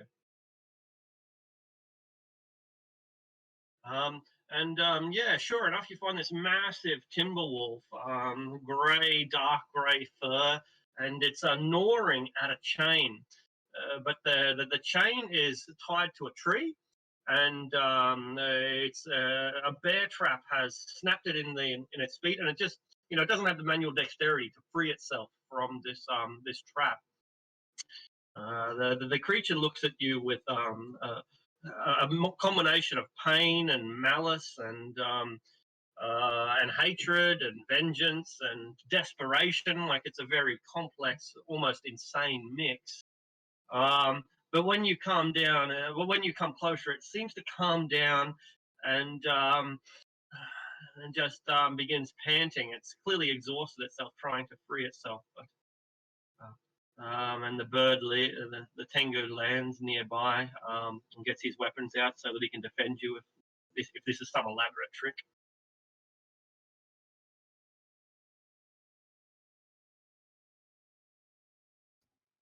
You can. I'm not sure if the kobold is there or not. If you brought Noodle, I don't know. Oh, I thought I that just totally brought. I thought it was just Totally him, would've brought- but I could be there if you want. It's up to. I guess it's up to both of you. Debbie, maybe more. If Debbie left you in control of the army, or if Debbie has brought you along, you guys can decide. I'd have brought you along. Is that okay? Yeah, sure. That's a big dog. No, I will slowly start approaching the dog, hands out, be like, "There, it's okay." Can you Free speak? me. Yes, I know the common tongue and the language of the fairy. Free me, and that I may return to my duties as a steed for the forest maidens. I mean, why are you on a chain? I have sprung a trap that is meant for animals. I was foolish enough to fall for this simple ploy. Should I have a look at it? See what I can do. Let me see. Would you be able to assist us if we were able to free you? Looks away and seems to grunt begrudgingly. I will be in your debt. I will pull up my smith tools. I got this. It's a simple enough trick. And so you free him? You know, Oh yeah. I'll try to feed him a good berry. I do not want your vegetables. I need meat. My name is Man Eater. Give me man flesh. I mean, it's magic. It's good for you. I mean, we know where you can get some men to eat. You would give me the flesh of man? Of the Zentarum that we kill. What is a Zentarum? Is that a man of a certain color? It's a man of a certain allegiance. I care not for allegiance. I will eat any man who attempts to stop me. I will devour his flesh, eat his liver, and drink of his blood. I mean, I wouldn't eat someone with disease though. Like, would you even eat that guy? I would, well, maybe. I guess it depends how hungry I am. But just because you are diseased would not mean that you would be safe from my wrath. Okay, that just makes sense. I wanted to make sure.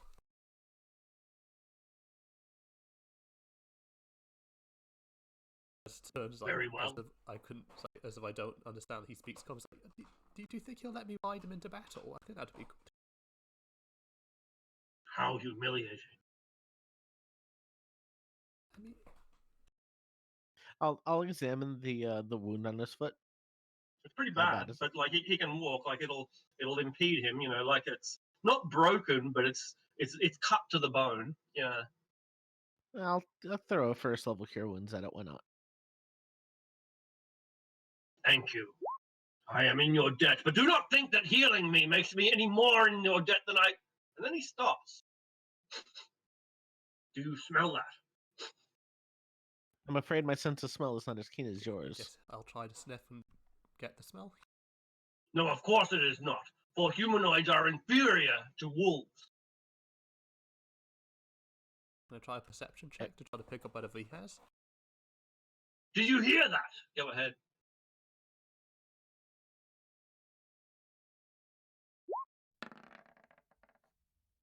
$18.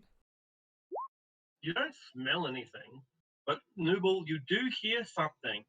It sounds like a shrill whistle, followed by like a call out. A call is answered, and then the thundering of many, many hooves, like it's distant and it's crashing through the underbrush. But it sounds like a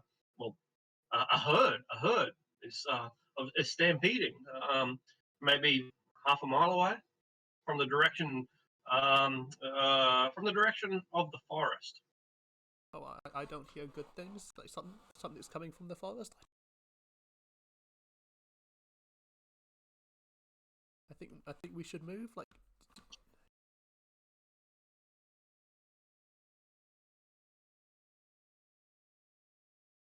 Devi.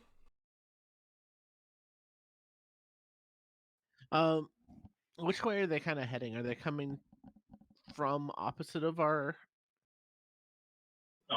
I guess Nooble could make an insight check at disadvantage, but without you being able to hear it, you wouldn't really know. And even the wolf isn't sure. My insight's decent. Not this time though. Not this time. Yeah, you don't know. Which way is the wind blowing? Actually, it's blowing from the northeast. So, the scent would be coming from not our party, or I guess not so, our army. Yeah, that's right. Not our army. Should we get back to the army and like get them in a like on a hill or something? Yeah, we should also have our dear brave samurai take a look and see what it is. Even as you have this brief discussion, the noise of the stampede is getting louder. And so the Tengu will not take any longer. Is this an instruction? He asked them. Yeah, see what it is. Yes. I'll go back and alert the army. Manita, are you going to come with us? I don't think it's safe to be alone. I will accompany you, since this is your request, and I must pay back my debt. I guess I'm a bit faster than Devi, I think, but probably not as fast as the wolves. I guess the two of us will head off together. Yep.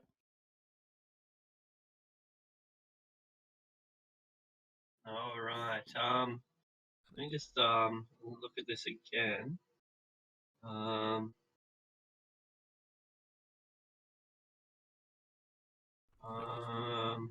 When I get back to the army, I guess I will use thaumaturgy to enhance my voice and try to get everyone on alert, saying that out of march information. Let's see what it is for. Yeah. Like prepare weapons, but like we'll see what it is first. All right. Okay. So the army is marching towards you, and so they're going to catch up with you relatively soon. But for now, you're still on your own, at least momentarily. The Tengu reports back quite quickly. Honorable priest and kobold, it seems that there is a herd of horses that are being mustered by a group of cowboys. The cowboys have lost control of their horses. They are attempting to corral them, to get control of them again, but they have lost control of the herd.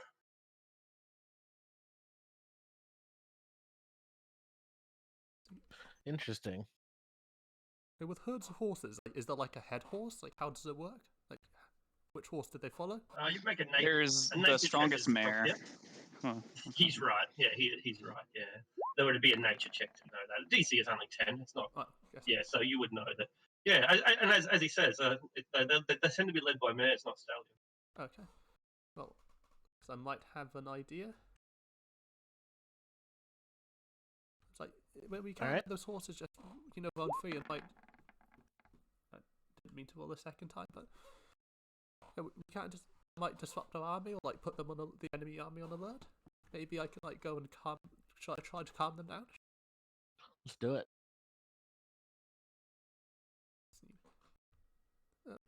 Manny, are you faster than a horse? I can catch horses, but I admit that they are faster than I. I rely on cunning and a superior mind. I ambush them and scare them, and then I take the weakest of them and I rip their hind legs off, and if they have a rider, I go for the throat and I will devour the man first, feasting on his liver. Okay, so you're not faster than a horse? No, I'm not faster than a horse. I am smarter. Far more intelligent. Did we ask if you were smarter? Could you pull me up No, Commander. alongside the lead horse? Yes, I do believe that I can do that, but you will have to hang on. I think I can do that. Very well. I hear them coming. The horses are almost upon us.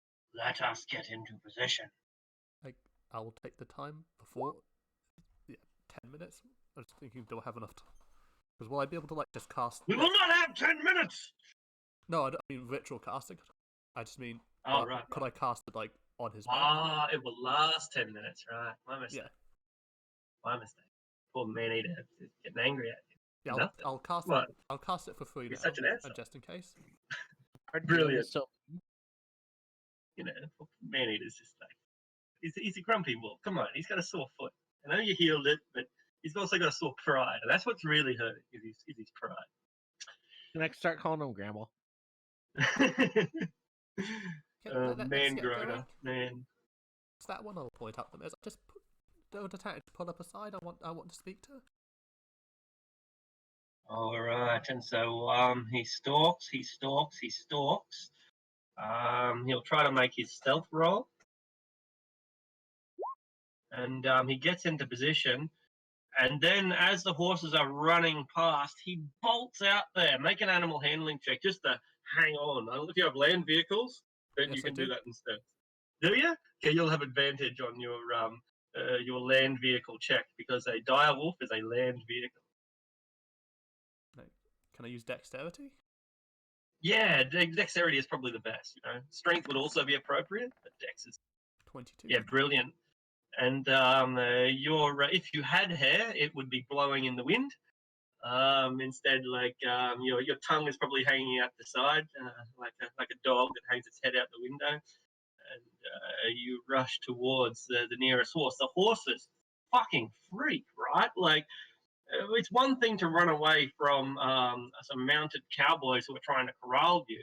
It's another thing to come face to face with a wolf that is as big as you are, and the horses lose it. They are absolutely terrified, and you will hear them in their horsey voices. Whoa! They say, whoa! Nay! Don't go there, nay! I was like, hello, horses. I want to talk to you. And the horses are utterly freaked out, and while they are kind of shocked that you can speak, it's, they're being intercepted by a direwolf, and it's highly unlikely that they are going to listen to your reason. What else do you say? I mean, I can speak to you, so I must be horse-like, so I must be a friend. Like, how many wolves speak to you? Make a persuasion roll at disadvantage.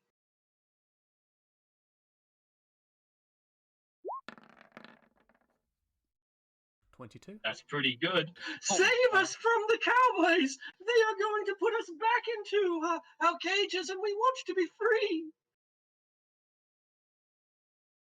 I mean, I can talk to them. Just calm down. The other horses say, the cowboys are not what I am afraid of. I can smell something foul in the bushes, and I think that we are being pursued by a monster. And the horses seem to generally agree. So the mare's more concerned with the cowboys, but the herd's more concerned with this imaginary threat. I mean, we were in the bushes and we came out and we were friends. But there was nothing in the bush. But there's nothing there now. Well, they sniff the air and slow down, and you hear the cowboys begin to catch up. Hey, you there, monster! Get the hell away from my stock, or I'll fill you full of crossbow bolts! And they start shooting their crossbows at you, but they don't hit. So I was like, that's not very nice. I'm just talking to your horses. Yeah, well, you get the hell away from them, there. I mean, they want to be free, though. Well, they got work to do. What are you, some kind of nature-loving druid or something? Hell, I don't care what you are. You get away from my horses, you monster. Hey. Well, that's not very nice, is it? Says Manny. It's like, yeah, he's not being very nice in the show. It's like, if you were nicer to your horses, they wouldn't run away. And so the horses at this point are, taking a gamble and deciding against their better judgment to team up with the kobold and the wolf instead of the cowboys. But they're still running at full pelt, and so this is all going. It's very mobile, where you're racing alongside them while they race ahead. But you're able to direct them more or less. Do you want to direct them towards Devi or towards the army or into the hills or into the forest or where?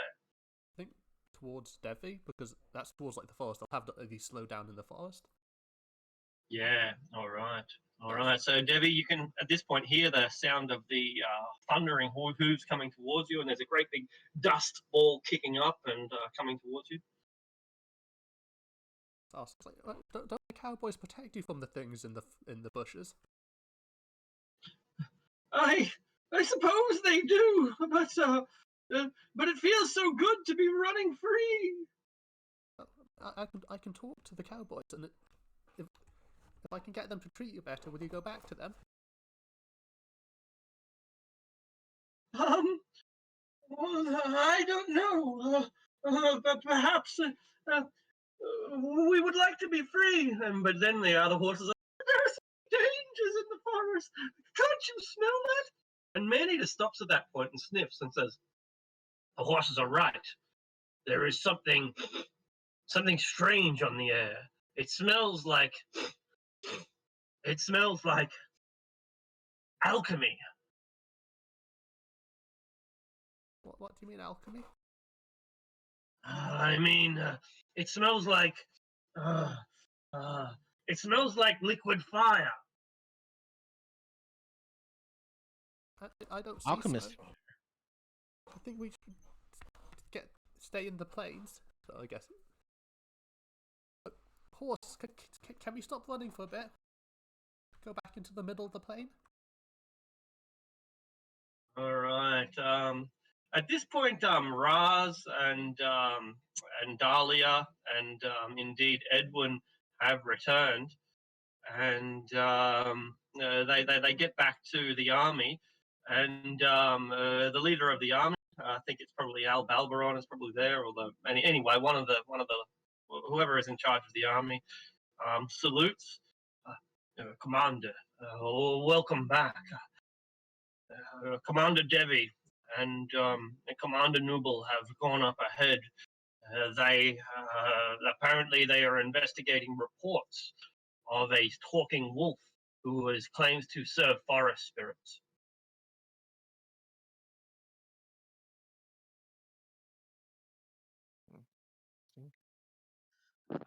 This is to You Roz guys, and- yeah, Raz and Dahlia, yeah. How does the troops look like? Are they doing good on their own? Yeah, they're fine. They'll just keep marching at a marching pace unless you want them to stop specifically. I want to give, if Dahlia's all right with it, the guy who was in charge of the Old Fort Inn, the original party's member. Hmm. I want to say in our absence, he can take control if necessary. For example, if there's a command that needs to be called, like let's say there's an attack that happens when we're not We there. had other sub-commanders, though. Do we? Yeah. Yeah. Who can we trust to lead the whole group? I forget his name, but we do have that one guy. Unless we left. There's him Al in the castle. Balberon, the half-elf, unless we left him at sea. I think we would have left him at the castle since he's the steward, right? And so we have a steward and we have a general, don't we? Like, oh, that's right, the Yeah. dude who's in charge of the Iron Vultures. Yeah. Yeah, that guy. Yeah. Castellan. Yeah. Yeah. Is the Castellan with us? Presumably not. Okay. I guess. Hang on. Wait. One of them is with you, and one of them is not. And we'll. So I think one of them is with you. The Iron Vulture should be with us because he's in charge of That's what I military thought. affairs. Yeah, exactly. So the Iron Vulture leader, whose name escapes me, is the one who's with us.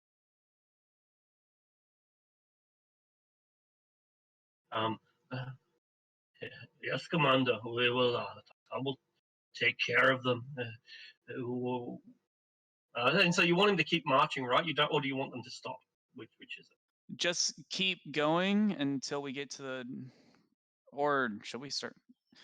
I'd say where we should be because they're exhausted. So stand at the ready. We may be breaking for camp soon.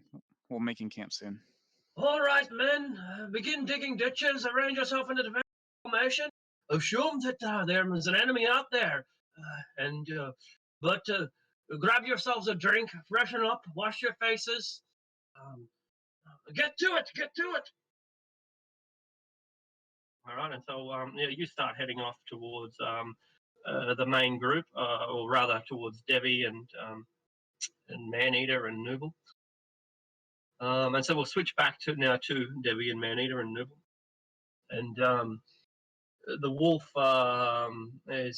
it smells like alchemy, like that bubbling liquid fire. I mean, that doesn't From where? That doesn't sound good. From within the forest.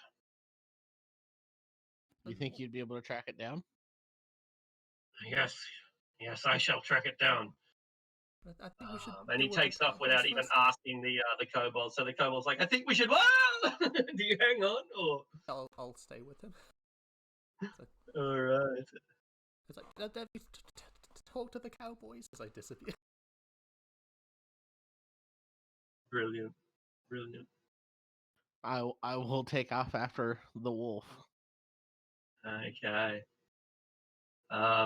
So I'm not sure what you're doing, Debbie. You're waiting for the cowboys or not? I was gonna try and figure out where the source of this alchemist fire is coming from, because Yeah, understandable. that's a bigger issue than horses. Good call. Good If call. anything, the horses will stop when they run into the army. I guess they will. Yeah. And the brief stop has enabled the cowboys to kind of help to corral these horses now. And while it's all still kind of mobile, they're getting around them and herding them. I guess that's the right word. They're herding them, and the horses are kicking and bucking, and they're not really sure which way to go. And as you point out, if they go in a certain direction, they're only going to run into a wall of steel anyway. And so they are taking care of themselves for now, while we head off into the edge of the forest. And the forest edge is towering. We call it the edge of the forest, but this is Cormanthor, and Cormanthor is among the wildest and largest and most ancient and even sentient forest in the world. This is the home of the old elven kingdom, after all. While it has been thinned at the edges by 1,000 years of logging, it remains mostly virgin forest and dark and impenetrable and quite mysterious. A light rain breaks and begins to fall. The overcast sky turns into rain and it starts to fall, but it's not going to impede us in any way, shape, or form. It might, however, make it a little bit harder to smell. And Maneater sniffs at the air, sniff, sniff, sniff. And we reach the forest edge. Maneater stops just briefly. Well, Kobold, what do we do now? Looks over, and Debbie is still, trailing behind us, 1,000 feet. Have you lost the scent? No, I have not lost the scent, fool. I can pick it up easily enough. Do we go in deeper? I mean, forest fires are not very good. I think we should do that. So be it. I'll cast guidance on him. The scent just got stronger after you touched me. How mysterious. The aid of a dragon is always a powerful thing. And as you say dragon, the thing the wolf's wide eyes go wide. Dragon! It's a dragon! And he says, and fuck. This serpentine neck emerges as green, as emerald green as the forest itself, glistening with the scent, glistening with the rain that has fallen upon the leaves. This great long neck is itself as long as a river.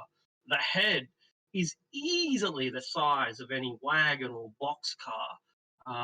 Indeed, it could swallow the dire wolf and yourself whole in a single gulp. This is an enormous dragon, absolutely enormous, and it moves almost silently. You can see it as the forest ripples. Its form is too big that it can't move between trees, and thus it sort of slithers between them, breaking branches and causing the whole thing to shake. But the dragon itself is almost silent. And she pokes her head out from within the forest and looks down at you, and this green chemical gas is slowly rising up out of her nostrils. If she wanted to, she could blast you right here and right now, but she is not. So What do you do? Like, give him a little pad to get off. It's like, don't move. And then I guess I'll go into like a big. I was like, most humble apologies. I didn't know we were trespassing. Like, your land is just so vast and magnificent. I didn't know where we were. We got lost. Can you ever forgive us?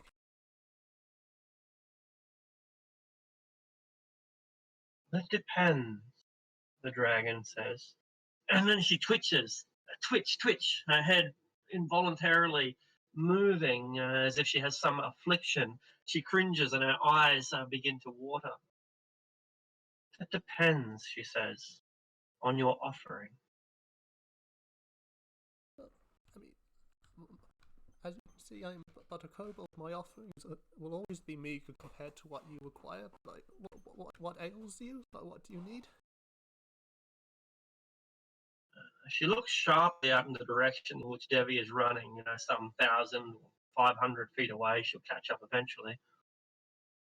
Who are you? Where are you from? Why are you here? Twitch, twitch. Spasm. We come from, like, is it Castle Daggerdale? We ride to destroy our enemies. Are you a surgeon? Excuse me? Are you a physician? Are you a doctor? My healing magic is scanned, but I can try my best. I cannot for healing magic. I need someone who can do diagnostics, diagnosis. I need to understand my affliction. And she twitches and twitches, and her wings start to spasm, and she goes into a bit of a shake, coughs and coughs up this green phlegm. Something is affecting me, and it is in my brain. And she grabs her own head with her claws. I can feel it tearing at my skull. I mean, I know nothing. Like my friend who's coming over, like she's a priest. She can heal you. I do not need a priest. I need a doctor. I mean, I need someone who can tell me what is wrong. I think she's a doctor too. Then let us wait. And there's also I know a wizard that they're also really good at healing people. We shall wait until your priest arrives, and if seen, she is unable to help, then you may fetch your wizard doctor. Yeah, I've seen her cure death itself. Well, I would rather have knowledge than a cure, for I feel that this is deeper than some simple wound or some cantrip enchantment. But you are so mighty and strong. Now like such an affliction cannot. I mean, how can it even hurt you? I do not know. She twitches again. I do not know, but I feel it within my head, like a malicious song that is tearing at my brain. And she begins clawing at her own skull so hard that she opens up wounds and scratches herself. And now you can see that she suffers the kind of scabs and scratches that we might associate with a dog that has mange, right? Like the dog just scratches itself to the point where it bleeds. And that's what this dragon is doing. She is hurting herself in her attempt to be rid of whatever affliction is, like picking at scabs. And Devi, at this point, you will be close enough, 500 feet away or so, to see this fuck off large dragon. It is enormous. It is the size of a 3-story house, and it is lingering over the kobold. The wolf is absolutely frozen with terror, and it would appear that Nubel is negotiating with this dragon, but the dragon's not behaving like any dragon you've ever read about in the stories. It looks sick. No, you need to stop doing that. That's not good. I will attempt to catch up to Noble and in Draconic and go, Great Dragon, what seems to be the wrong?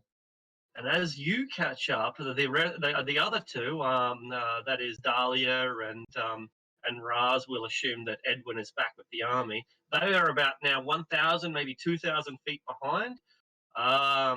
So you are also catching up, but it'll take some time before you arrive. And she says, "You are the priest?"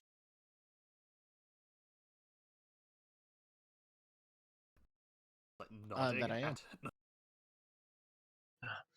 Priest, I need a doctor. I feel traumatized.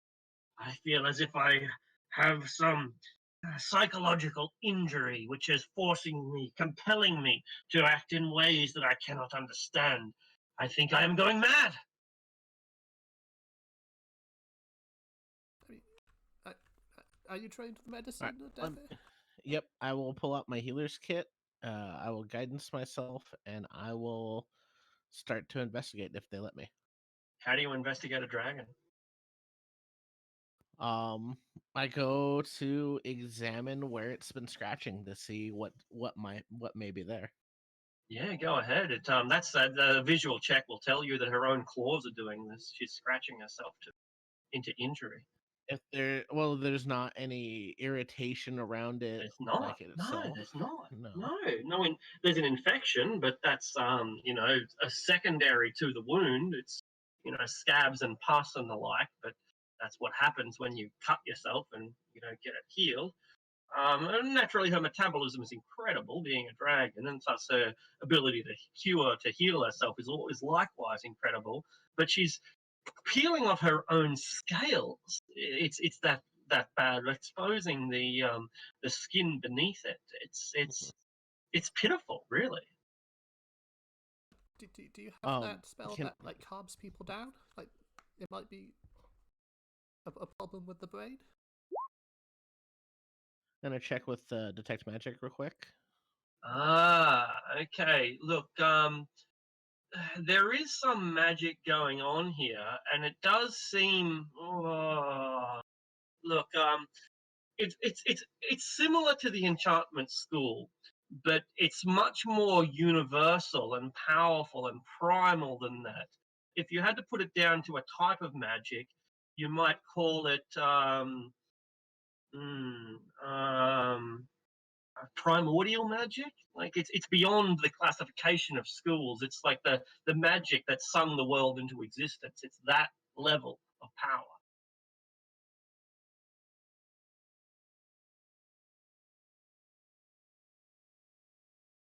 I have pain. I have insanity. I I don't know what's going on. And she starts clawing at her own eyes as if she's going to rip them out. I feel like I'm going mad. I feel like I want to kill you all. Sorry, it was what kind of magic? Like Primordial? Like imagine I use Gotcha. the analogy the magic that sung the universe into existence. It's like it defies classification. It's the magic that first made the wind blow, and it's the magic that makes the tectonic plates move. It's the magic that Gotcha. keeps us orbiting the sun. That's what it is. Like world-class magic. Yeah. Yeah, like it's not 10th level or 11th level, it's more powerful than that. So it's probably nothing I could even have a chance of dispelling. Presumably not, but maybe it's You know what? I'll try anyway. all right. Go ahead and make your spell magic check. All right. So that's just a wisdom, correct? Yeah, that's all. You don't add your level or anything, just your own ability. Oh, sorry, and that's that D4 to that 16. Yeah, sure.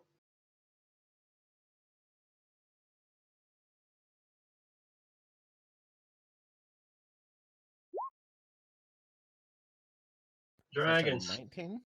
It stops and it freezes momentarily, and it inhales and it exhales, and then it looks down upon you, and it's no longer twitching, it's no longer vibrating. The pain is still there.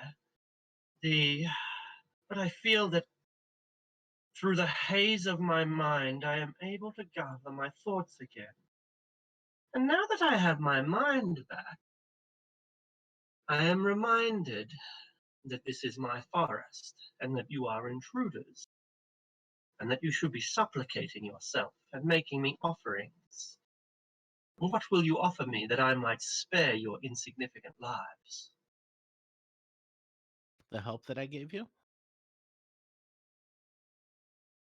Make a persuasion roll with advantage.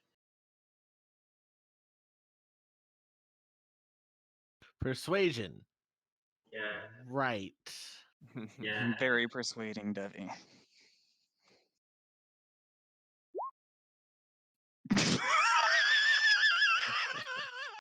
You Nice. offer me temporary relief. Well, it seems then that I will let your life be temporary as well. I shall give you until the end of this conversation before I kill you. What if we can manage permanent relief? Then I will give you life permanently. And she laughs, as if 80 years is permanency. He'll laugh with the joke. You're very funny. And you are very endearing when. Hark, there are more coming. Ah, you are part of a war band. Dragon Slayers, no doubt. And that's when you can see that in the distance, about 1,000 feet away, the rest of the party approaching. No, remember I told you we wanted to destroy our enemies. That's not you. You're a mighty dragon. We could never even dream of scratching you. Dear Kobold, you seem to have a greater understanding of the respect that I deserve. Before the interruption of your priest, whom I acknowledge is here by invitation, you were in the process of making me an offering. Perhaps you could convince your priest friend and your allies, fighters or wizards or rangers, whatever they are, to make a similar offering when they arrive.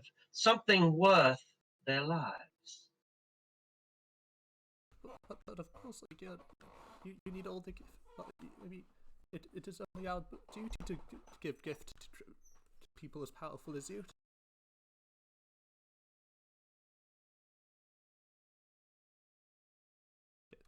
I guess at this point, do we just wait for them to approach? Might as well. She is patient. There's nowhere that you can run that she can't breathe upon you. And as I'm approaching, I can see the party standing at the foot of this massive dragon, but they don't appear to be Massive. fighting it, so I'm pretty confused.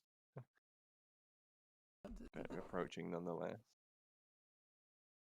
This mighty dragon owns this forest, and she we will be giving her our meager assistance to overcome a minor illness she is suffering from.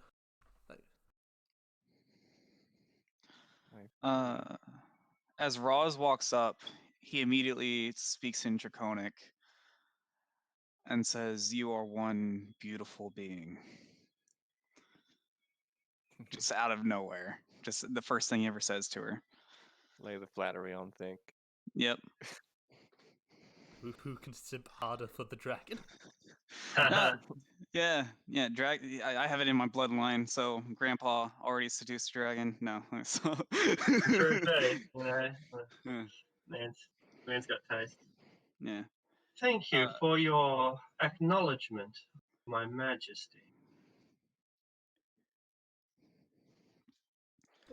Do you have any magic that could assist more permanently with this? I don't even know what the dragon is suffering from. I'm not sure. I could try. I'll explain pretty much what I was able to ascertain.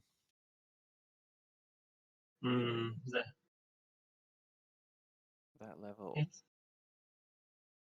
I feel myself going insane. I wake up not knowing where I am. I fly without realizing where I'm going.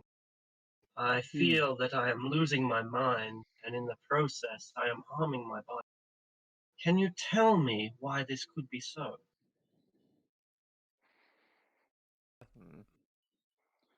I'm no scholar of the arcane arts.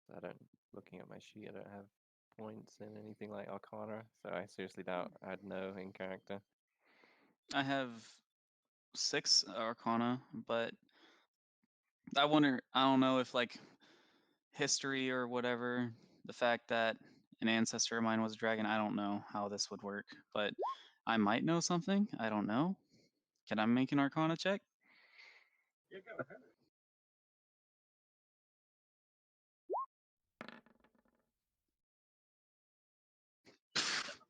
you've never heard of such a thing before. Dragons are immune to disease, basically.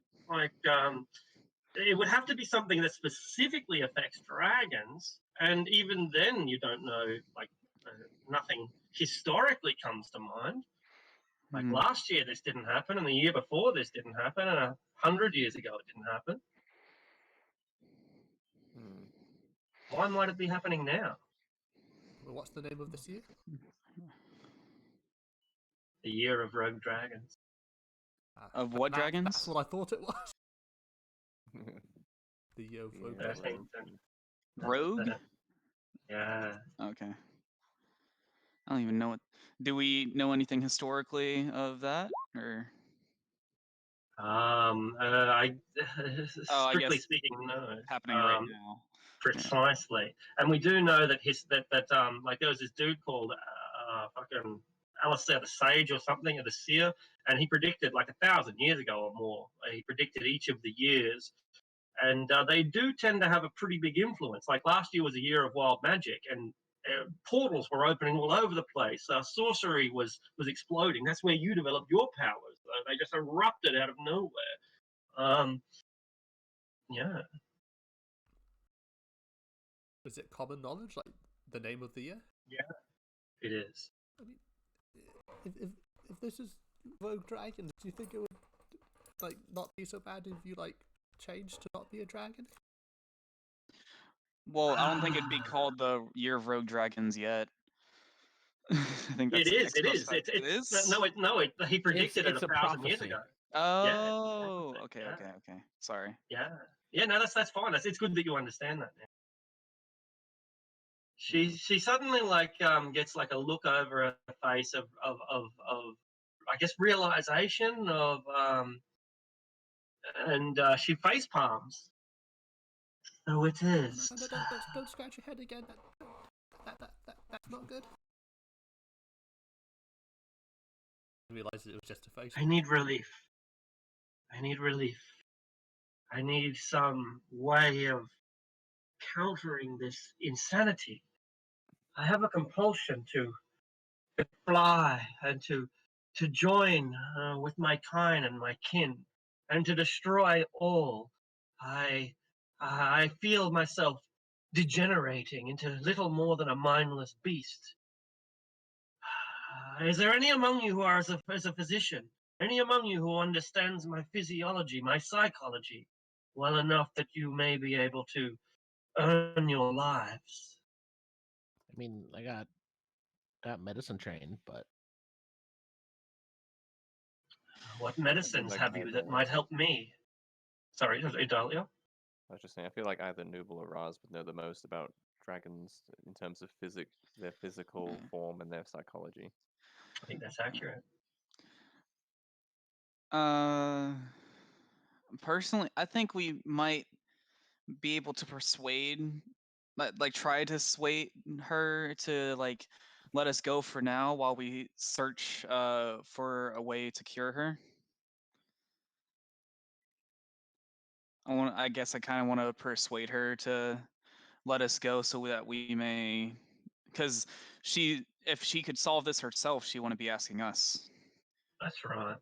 Make a But persuasion roll with advantage. Yeah, you keep going. Go. I have double proficiency bonus when interacting with dragons. Excellent.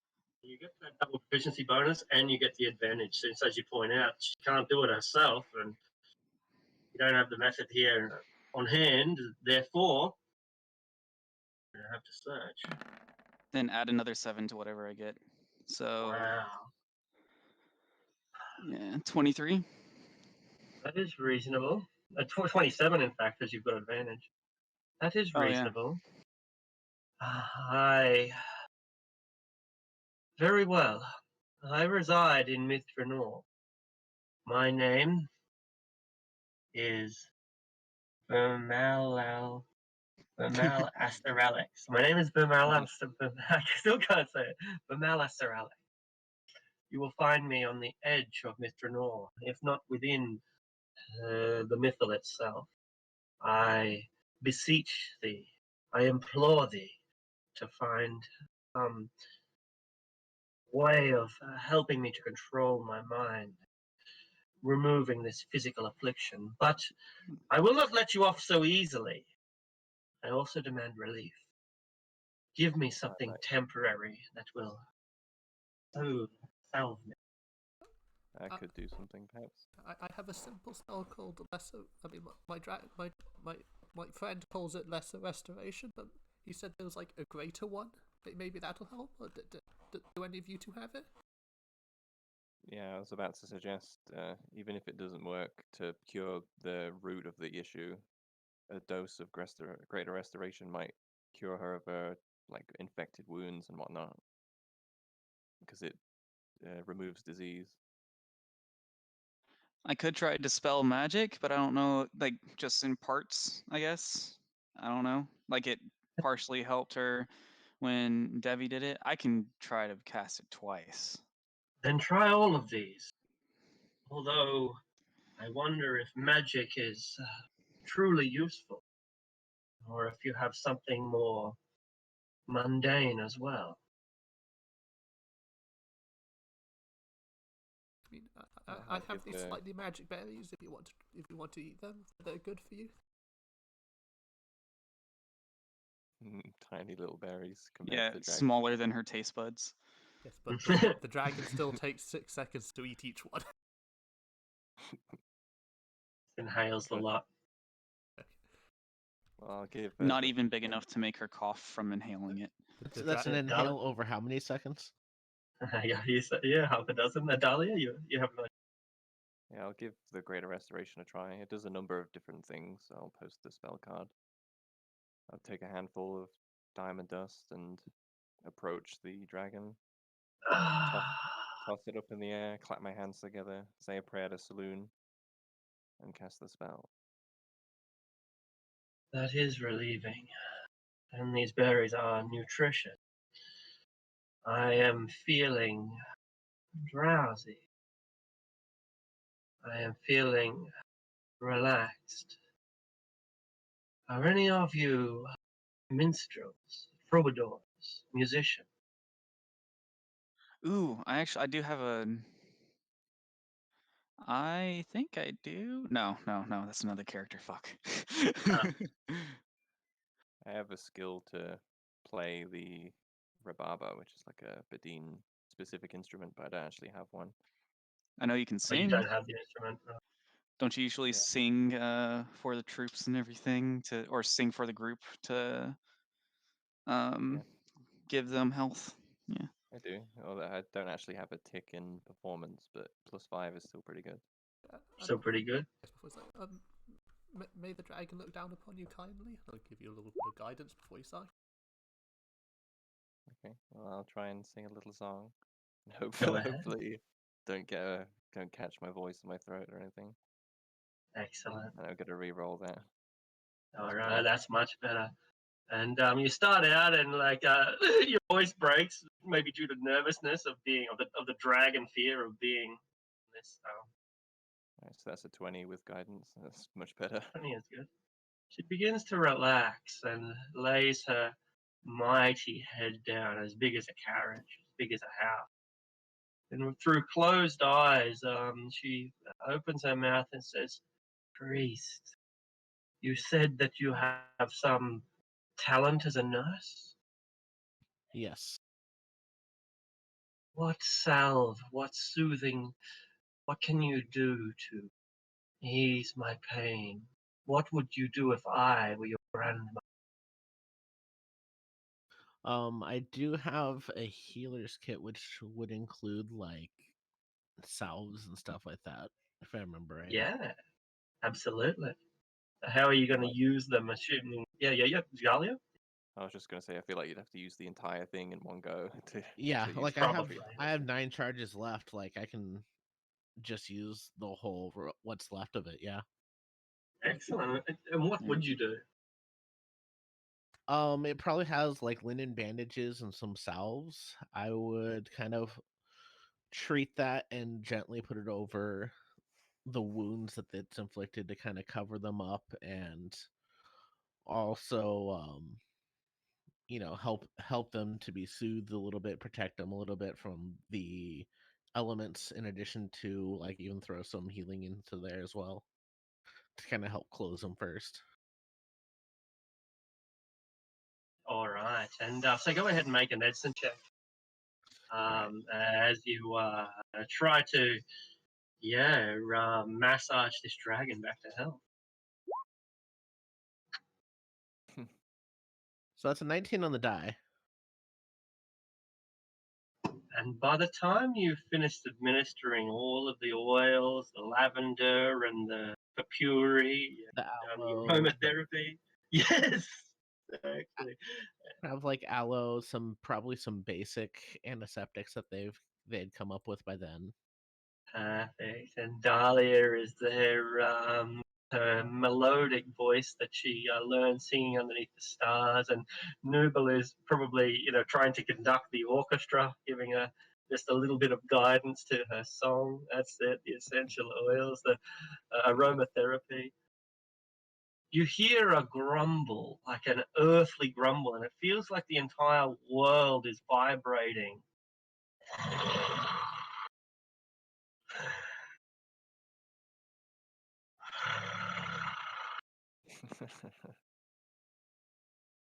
She's asleep.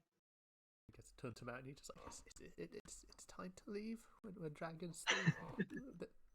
Yes, let sleeping dragons lie. Yeah. Have to tiptoe away. Guess I'll take like a scruff of fur and try to like lead him out if he's still like frozen stiff. It wakes him up, and he whimpers a little bit and backs away. That was incredible. Just a little further. I no speaking yet. On the way out, I will grab any scales that had come off when she was scratching. You can Just get any stuff that was already discarded, not anything off of her. No, you're not going to rip her skin off. No. All right, you can collect 3d12 scales, and some of them are dinner plates. So they're pretty big. Probably weigh a pound each. Her claws are bigger than we are. Yes, exactly. Well, what would this dragon classify as, like, on the scales of dragons? She's a great worm. Yeah. God. She's a great worm. Yeah. 20 scales. That's like bigger than ancient, isn't it? It's the same category. Yeah. It's the oldest of the old, great worms. She'd have us for breakfast if she decided she wanted to. Absolutely. And you said green, right? Green, that's correct. I'm going to check out what her challenge rating is, and I'll inform you once. More than 20, I'm willing to bet. I'm going to guess it's about 18 to 20. I'll say 18 as well. Greens aren't as bad as like blues. No, that's like right there. Reds. Yeah, that's exactly right. They're above whites and above blacks, but 22. So yeah, 22? Dahlia was right. 22. Oh wow. Yeah, I was off. Yeah, me too. So guys, do you Yeah, think whatever plague this is will get cast? Like he's in another dimension, but like, do you think he's still at risk or something? I don't know. Perhaps That being said, affected. the fight with the green specifically can be made trivial by Hero's Feast. what were you saying, Dahlia? I was just saying maybe Cass will be fine, seeing as he is in this other world. So should be okay. And yeah, Debbie is right. Like being immune to poison does make it a lot easier to fight green dragons, but not when they have 9th level spells. Yeah, when they have 9th level spells, they're a little bit different. But like, I think if you took like a commoner stat block and gave it 9th level spells, it would still be a pretty difficult fight. Could be. It depends on who won initiative. It's a commoner. Let's be honest. Yeah. Commoner teleports away. takes 1 point. Like if I take any damage, resilience sphere. Right. So Yep. Sorry, go ahead. Yeah, so you get back to the party. to the army rather. They've been negotiating with the cowboys, and it turns out they are Daggerdale folk. They're a family. They're called the River Rocks. As mentioned, they sit on the edge of Shadowdale and Daggerdale. They're one of the few families that dares to live in the Dagger Hills, an old family. They were just out here driving their horses, trying to get from one pasture to the next, when they just got away, and the horses just got out of control. But we've managed to, with our assistance, with Nubel's intervention, it was enough to bring them back underneath. Well, thanks for all your help. We say, why don't you take one of these nags as a kind of reward for being brave enough to interfere? Them horses, they could have run you down and stampeded all over you, but you're kind enough, as strangers, to help us out. We'd be honored if you'd take one of our steeds and make it your own. That's a very, very nice gift. But I mean, it's not really my place, but just some advice. Like the horses, they like riding. If you let them run a bit more, like they wouldn't want to run away. Well, are you some kind of druid or something? No, I'm not. I don't think I'm quite a druid. But I can speak to animals sometimes. Oh, well, that's one skill that I don't got. And I will take your advice, since it's come from the horse's mouth, so to speak. Okay. I guess I'll cast the spell again just to confer with the horses. Like, yeah, they said they'll let you run a bit more. The horses think that this is a pretty good arrangement. They admit that they were a bit cheeky to begin with. They never really, truly wanted to get away anyway. There's dragons out there after all. These masters that they have aren't so bad.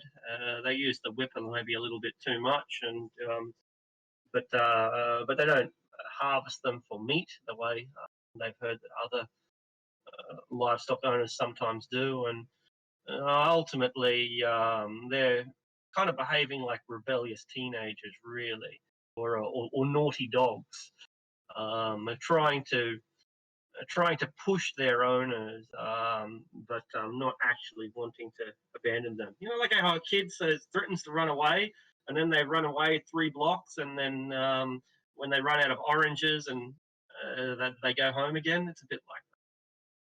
Yeah. I thought it was like, oh yeah, there's a dragon in that forest. I'd go the other way. That's good advice. That's to the cowboys. Oh, hell, a goddamn dragon. Well, I ain't surprised. I did know that there was a number of dragons of emerald color that live within the forest. Used to have a love-hate relationship with the elves, according to my grandpappy.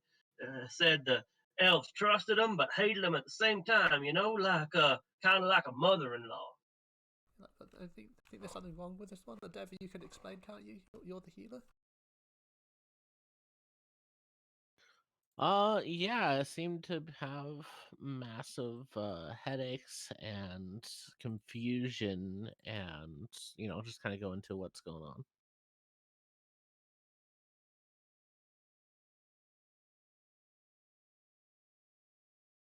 But the stuff that I'm personally not much of a medical person, so it was almost like the dragon had mange.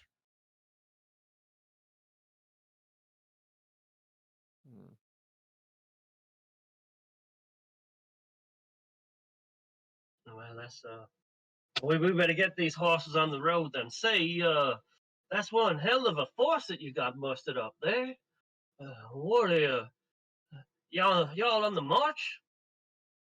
This ain't no drill. Yeah, like, going to look at the boat and say, we're going to attack Teshwave. God damn.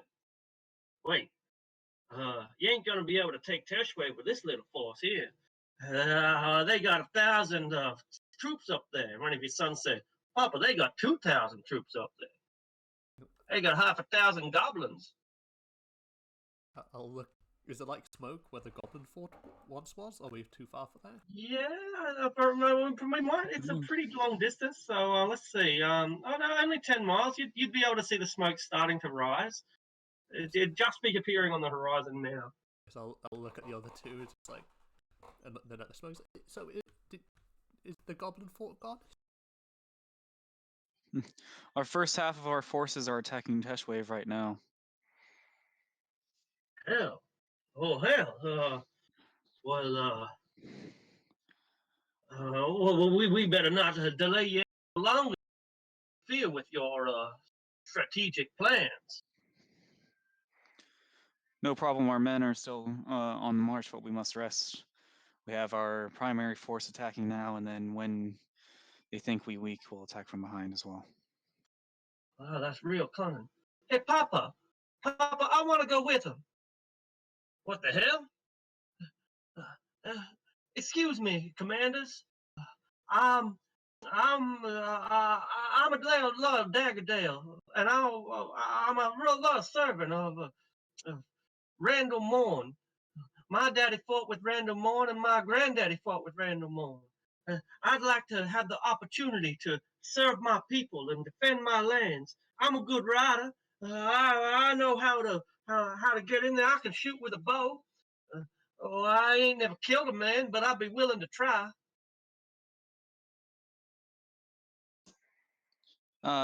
Do we still have the Wakizashi, right? Yeah, I presume we do. Yeah. I want to hand it to him and tell him to swing it at me. Well, he's not proficient in it, but I can swing an axe, but I'll learn the sword. Well, this is a magnificent weapon. I just want to see if he can hit me. If he can hit me, I'm fine with him joining if his father is. Nope, he's staying home. Oh, you heard the man, Harry. We need you defending the farm anyway. After all, there's dragons out there. Oh, all right then. I can be of use to you. I'll be like a squire to your knight. I mean, when the fighting is over, the land will need you more than soldiers. Maybe you should take up your craft and then provide like a different way than fighting in the future. Oh hell! If he comes to challenge one of our men in Castle Daggerdale at 1 year from today, he can join the fight. But he needs to train until then. All right. Well, I'm gonna start my training right now. I'll find myself a sword. I'll sell my horse to buy a sword, and well, you see, in a year's time, I'll be good enough for you. You'll see. I look forward to it. And yeah, so they will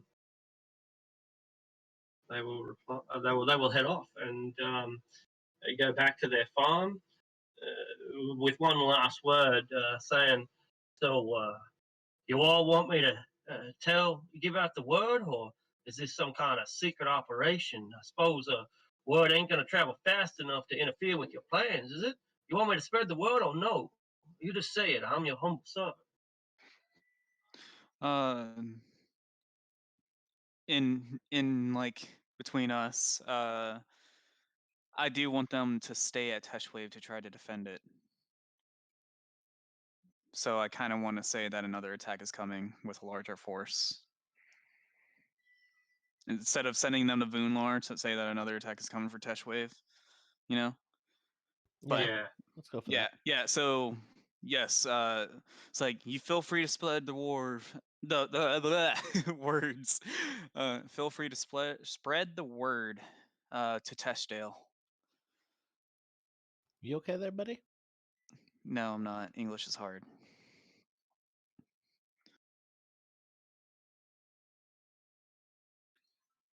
Yeah.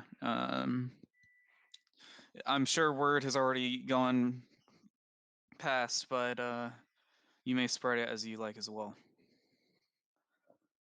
To Teshdale.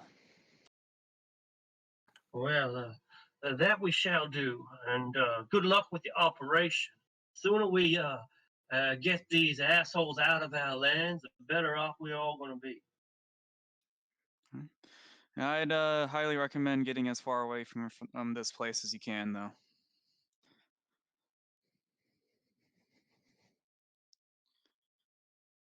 We'll do. And you want to let's head back and maybe have a long cold beer when we get home. Sounds like a good time.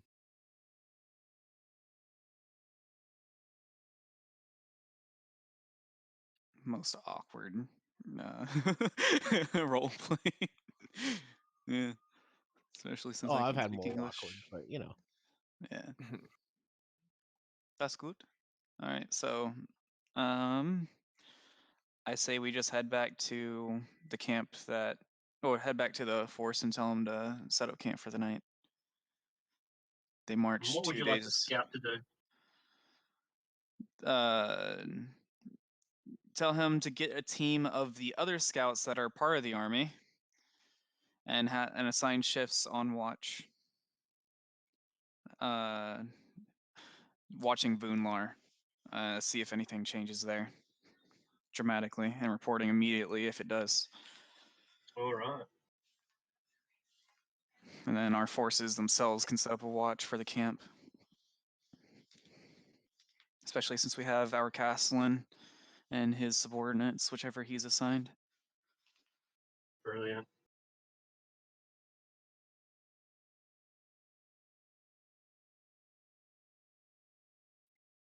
All right. Well, it's a moment to breathe since you haven't had many of those over the past while.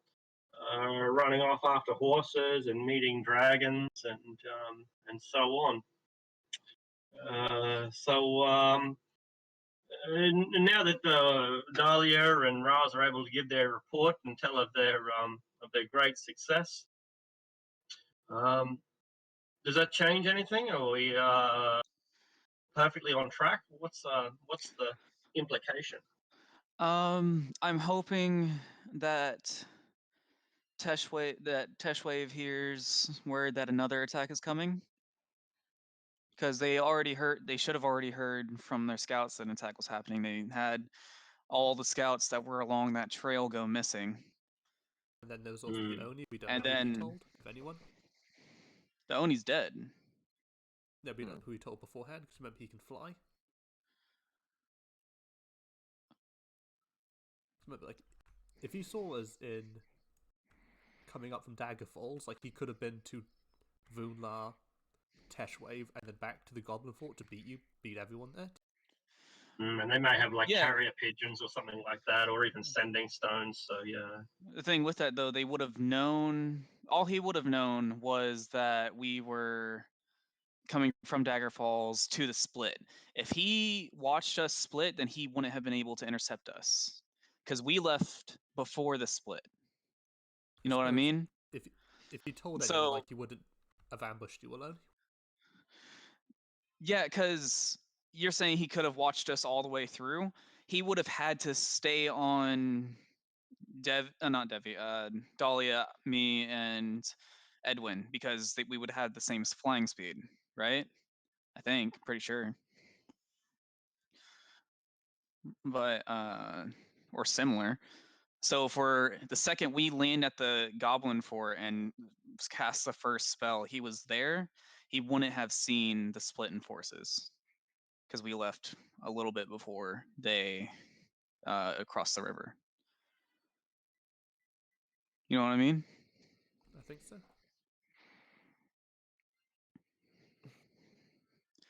So I think the last that Teshwave knows is that there's a large army coming. It's too small to fight them, but a large army coming up Tesh Trail. And then they get hit with a preliminary strike, and then they immediately leave, which is common warfare tactics. Try to weaken little by little on the outside, and then before the main force attacks. Yeah, but instead of weaken, we destroyed their fort. Well, that weakened Teshwave as a whole Yells. is what I'm saying. We're trying to take Teshwave, not the fort. We weaken Teshwave as a whole because their main monster housing and a big part of their capacity for action, I guess you could say. We killed 500 about units, not units, 500 enemies, and that is a huge hit on any force. Especially with the heavy armored trolls. That's probably bigger than the rest of the force right there. Yeah. So the last thing they know, because we took out scouts, the only would have had to been kept up with Dahlia, Edwin, and I, is that there's an army on Test Trail. They don't know that we crossed the river yet. And all they know is there's another force has been sighted on the other side of the river, and we just gave word that that army is about to attack Tesh Wave in conjoint force with the one on Test Trail. Appear weak when you are strong, appear many when you are few. Art of War. I guess calling it back a bit. Like, what happened with Maneater? Is he still around? Yeah, he is kind of awed by your ability to deal with dragons and the smart ass, our superiority complex that he entered with is vanished, vaporized. So who's our fanged friend? Oh, this is Maneater. Like, he says he eats men, but not the diseased ones. Figured we can feed him a few Zentarum. I would be honored to devour the livers of your enemies. See, if you eat the As long livers, they can't live as anymore. if you promise to not touch our men, I will gladly fight beside you as we take the next town. And you I can eat agree to your to your fill. agree to your terms. I am a honorable warrior, and I know the meaning of loyalty. Wolves hunt in packs. Speaking of packs, do you have one of your own? No, I have until now been a lone wolf, though that does not mean I do not understand the value of working in a coordinated manner. Have you ever been in a battle? Like, it's going to be my first time. I have been in many fights, but I do not know if they count as battles. Well, battles have knights. Battles is more about the numbers of foes. Yeah. I mean, I see No, better at night. no, a anyway. battle is when there are knights. Yeah, There are no knights, it is not really a battle. I'll take you at your word. and I see better at night Trust anyway. me, I read it in a book. So, Debbie's just like, okay. I kind of want to, because the hills are supposed to be crawling with like his species and everything, right? Am I right in that? Werewolves, yeah. There are direwolves, absolutely. But yeah, there are. And there are werewolves and vampires and all sorts of shit. I kind of want to see if we can do some like small recruiting in the hills and like promise them the Zentarum at Vunlar. Like show them what the uniform looks like. Don't attack I civilians. I don't want to take the time. Like we're trying to hurry. Okay. We know where the wolf is. It's a there wolf. Yeah, I guess me and Dahlia need to rest, I think. Oh, Mhm. we should probably tell the group that Edwin decided this isn't the path he wanted to take and left. Yeah. Indeed. Well, that's a shame. His is not the path of bloodshed and war. I am returning to the border forest, he explains, and from there I shall go into the desert of Anarok. I would be honored if you were to join me, if you are able to make it to either the Seven Circles or into Anarok, then I will find a way to contact you. This is not something I will be able to face on my own. I will await for your arrival, and then perhaps together we can strike at the enemy. I hope that by then I will know who the enemy is. Is this the awakening of an NPC that's a good fighter and a storyline? Exactly. That is absolutely correct. All That's how you right, get good so NPCs. You just invite people in and kick them out after 3 sessions, like free character. Great, yeah, great way of isn't that doing what it. happened with the kobold guy that's with us now? He's a dragonborn. He's not a No. kobold. Well, is that what happened with the Dragonborn that has a lot of kobold friends? Yeah, that is, and it's also what happened with potentially with Dahlia's father, who used to be played by Vitch, Vitch. yeah. And I so I thought you were Vitch will hinting bring that the Badine, and yeah, when you said the kobold guy, I thought you were going to be like, "Oh, next session is my turn to go." yeah, I was like, that's kind of like that's savage. No. Bye, Carrick. You're good to go. Deuces. You brought an interesting character. You've done. It's okay. You can make Drop berries. Nooble. Good job. And Bring in the prophet from his younger days. It's fine. There we go. Return of the Prophet. Because how old was the prophet by the end of that campaign? 120. Yeah, so this would probably be what in his 20s and 30s, maybe Yeah, 40 maybe. Mhm. Something like that, 40s. Yeah. Also, Flint's an NPC now for the time being, so that's a thing. yeah, good point. And so Flint can basically be the another commander. Flint. Yeah, yeah. I'm still on the hunt for new people. Yeah, But I we'll need him. guess moving on though, I guess set camp, rest, and all that good shit. I meticulously Alrighty. set my icon so it looks like the fire in my icon is just a part of the Goblin Fort. So I Really? have Goblin Fort burning in my hand. I love it. Yeah. Want to leave it there just to look at. Anyways, yeah, camp stuff, Yeah, I suppose long Camp rest stuff. stuff. I'll show Manny to around the camp. It's like this is one of the tents. This is tent 2. This is the food tent. Stuff like that. Hello. Yes. How am I supposed to remember all these goddamn names? I also want to Yeah, show. Go ahead. I'm not sure. To cast tends to remind me. So, what was that about? I know we took out a lot of scouts. Do we happen to have one of their uniforms? We'll say one of them. Yeah, sure. It might be bloody, but want- we can wash it in the, prestidigitation. I kind of want to show him what one of their uniforms looks like, and if he wants throughout the night, if any one in those uniforms seems to be like scouting the area. Like, for example, if they may lay eyes on our men here, he is at free reign to kill them. All right.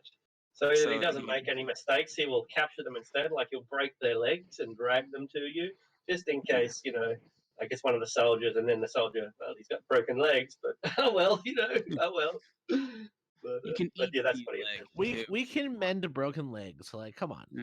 we got magic. He Yeah. figured that you could, you can if you can put dragons to sleep, then you can make legs grow back. That's Put dragons to sleep Yeah. with like salve. By the way, I need to replace the healer's kit when I get a chance. But you will. Yeah, it's all gone. But a healer's kit well spent. 50 gold pieces well spent too, because she wanted. Sorry, yeah.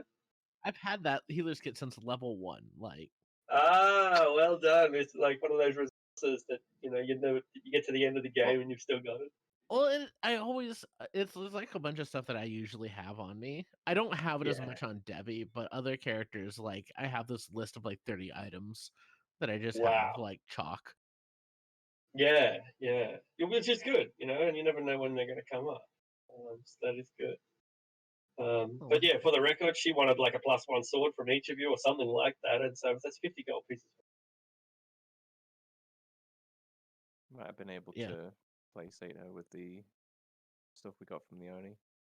Yeah, exactly. You would have been, and that stuff is extremely valuable. So you've saved a lot of money with that here. I thought you were trying And to the bait us song. into giving like the horses over to her. Yeah, that would work too. Yeah, horses is good. Pretty hard to bribe a great worm. Yeah. Yes, Persuaded it but with 27. We did. Yeah. did Double Simp hard enough? Ah, yeah, you got the No, ball he could right? have Like, gone harder. could have Yeah. gone harder. You could have started your own draconic bloodline sorcerers. Ah. Dragon. Here we go.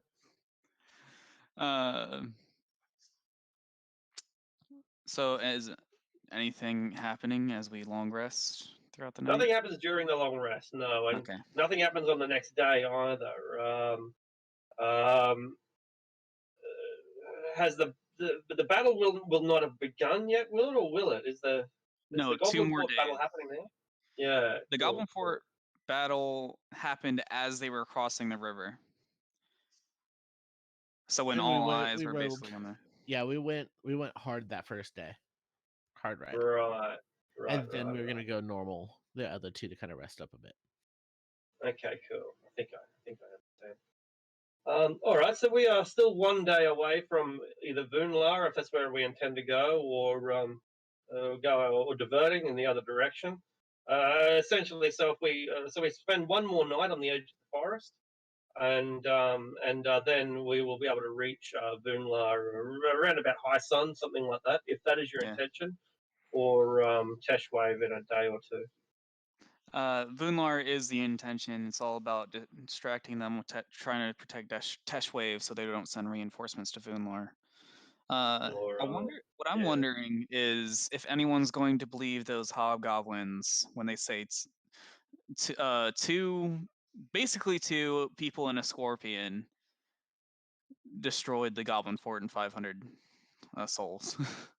This isn't an answer, but it's likely that low-level and mid-range commanders probably would not, whereas the high-level ones would probably think it couldn't be anything else. This is to them obviously the work of an adventuring party. Mhm. Like that's the only thing it could be. This was like because like they probably know like pretty much all the important people, like who could be this high level, and obviously Elminster. Precisely. But who else could it be in the Dales? Yes, Storm Silverhand, etc. Those sort of Knights of Mithranor, or it could be those reckless troops over from Daggerdale, Dagger Falls. I think they're called like Death Wish or something like that. They probably have like a small file on you, and it wouldn't be a very big file, but they'd have a folder on our party by now, and you would be one of the usual suspects by now. That file's probably about to get a whole lot bigger. Yeah. Like one Goblin Fort bigger. Exactly. I know they're probably like, who walks in and just burns things and leaves? They're like, there's only a handful of people who can do such a thing. Exactly right. Got all these like chalk picture or like charcoal pictures of Yeah. They have all of our faces right except for the noses. They're just like completely off. Flynn Rider. Yeah, that was the reference. I understood that reference. I blame the 8-year-old. Did our scouts that were watching Voonlar throughout the 2 days or I guess day, and then tomorrow will be 1 day. Have they reported any major changes? I'm glad you asked. And no, they haven't. It seems that while they must have agonized over the decision whether to reinforce Teshwave or not, they have chosen not to. And so the forces still look something like this: 200 heavy infantry, 20 armored knights, 200 cannon fodder, 20 guys that might be tough. 10, 20 armored priests, 10 armored priests, 10 pink wizards, 3 ogres, a manticore, and a nightmare, a flying horse.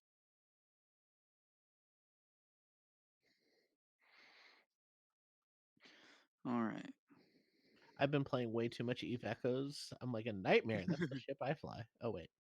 Oh wait, they got a nightmare. Shit, is it like a spelljammer? That's awesome. Right. And our scout, because he is a samurai, he knows calligraphy, right? Of course, he knows calligraphy and painting. He's not a great painter, but he's a good painter, and so he paints you an image of Vunla. Does he know where the main contingency of their forces is in Vunlar? Yeah, up near the Temple of Bane. All right. How are they spread throughout the rest of the town? They're not really. They're most on the northern side, and what wasn't on the northern side has pretty much been repositioned up there anyway. It's a bit like that. Naturally, they have to sleep and be in shifts, etc., and it makes sense. But the vast majority of the forces were always on the northern side. The common grounds, the common gardens, the temple gardens, are where they were stationed, but now they've moved them a little bit further north. So yeah, so it's really this northwestern sector that has virtually all of the forces. Where's there should be there's like a line that an imaginary line that we can draw where we will ultimately have little to no, like minimizing civilians at threat from our attack. Like Sure. where's the no-go zone? So probably like 1,000 feet to the north, outside the range of the map. That would be a place where you're not going to hurt anyone. Yeah. I mean, but won't they like come out So- from the village to attack us like, when they see us?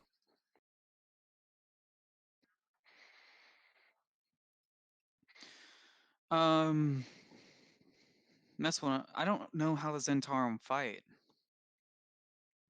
Do they defend or do they prefer like open field warfare? Well, I mean, open field. They do what's appropriate.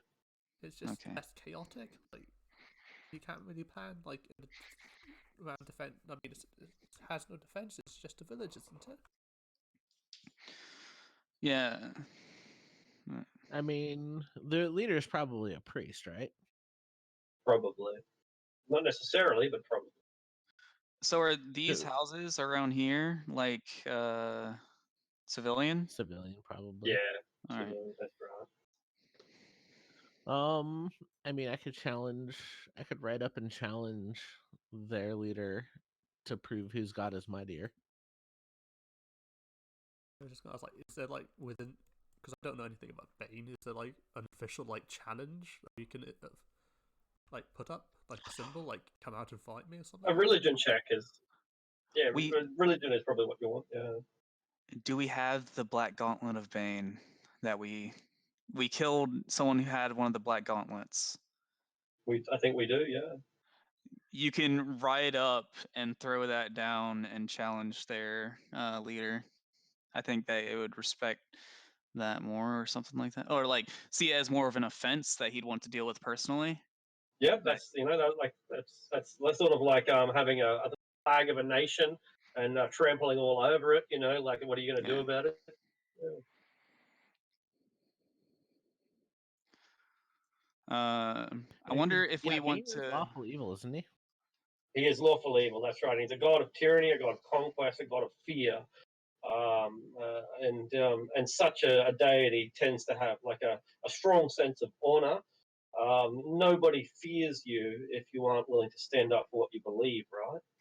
Yeah.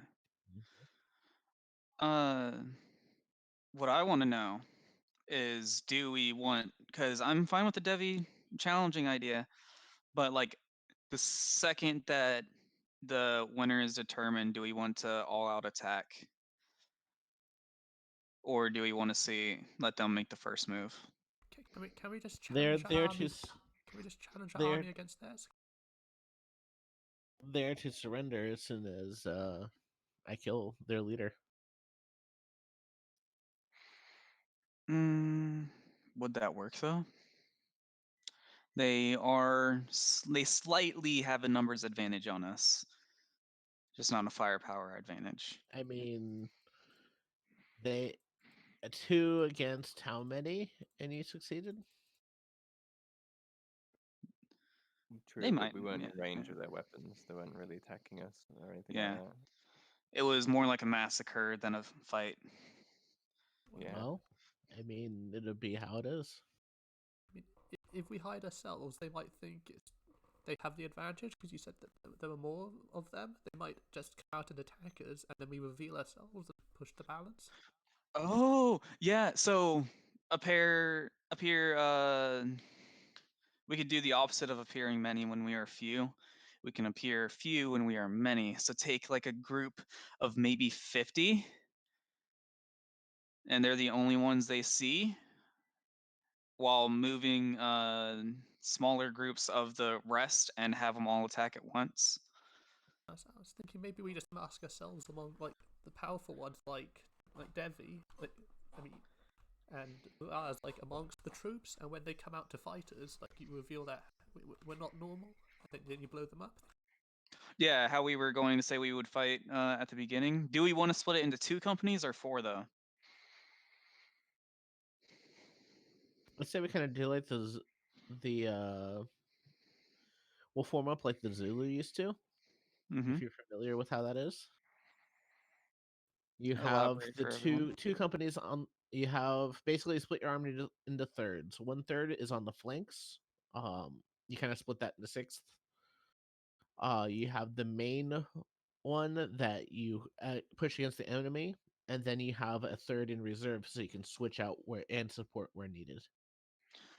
So I have a proposition.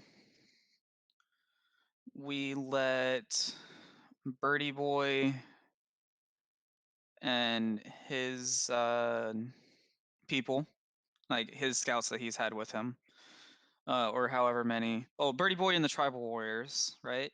We have them take up a flank. We have the Dragonborn and his kobolds take up a flank. Devi and Roz with half the army going forward, and then uh, Dahlia and Nubble in the reserve and support. We can change up a little bit, but yeah. What do y'all think? Quite sure.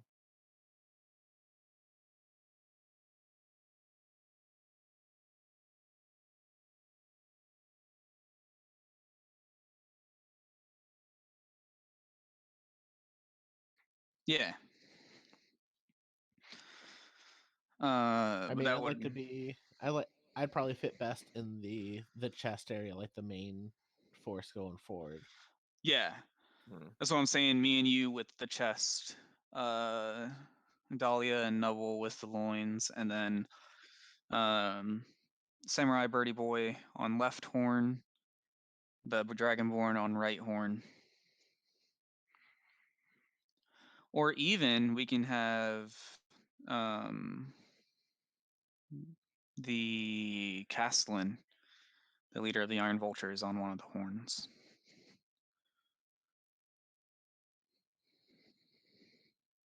Possible too.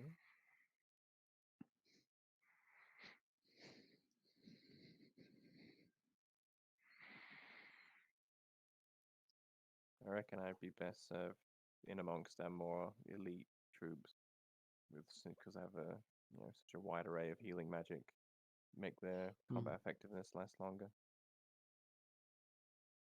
The point of the loins, the reason you had that, what I'm saying, Dahlia made you good in the loins. You could do whatever you want, but the loins is to support the others, and if you can drop healing where it's needed, without having to like go through enemies to do it, I think loins would be best. Again, it's completely up to you, but loins is for support. Right, too.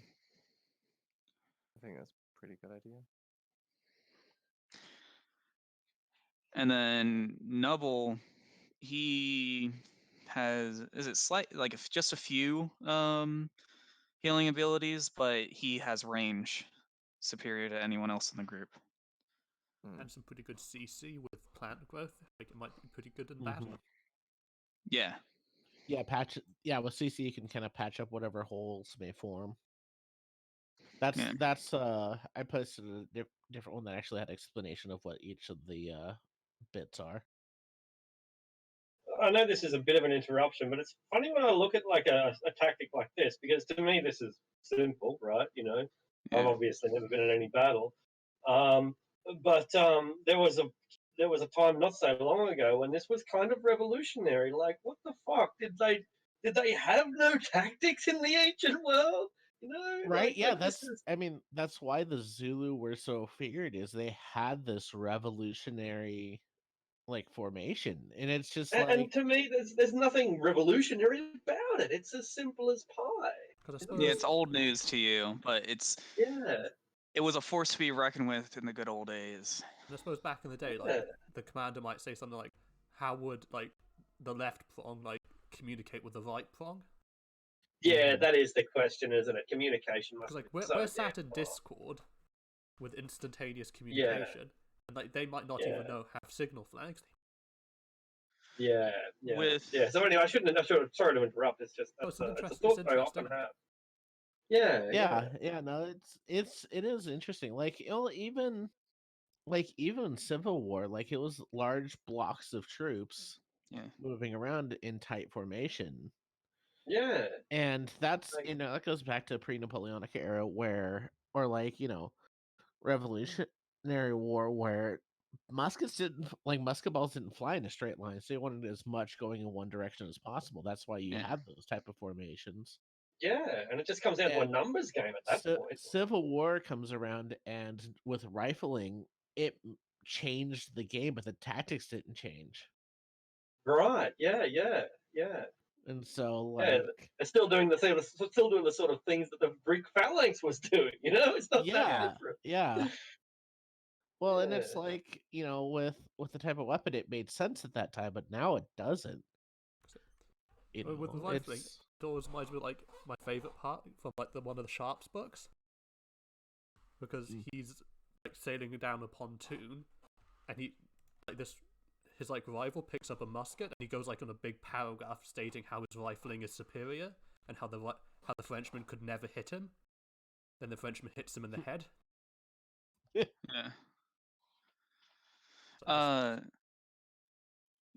Go ahead.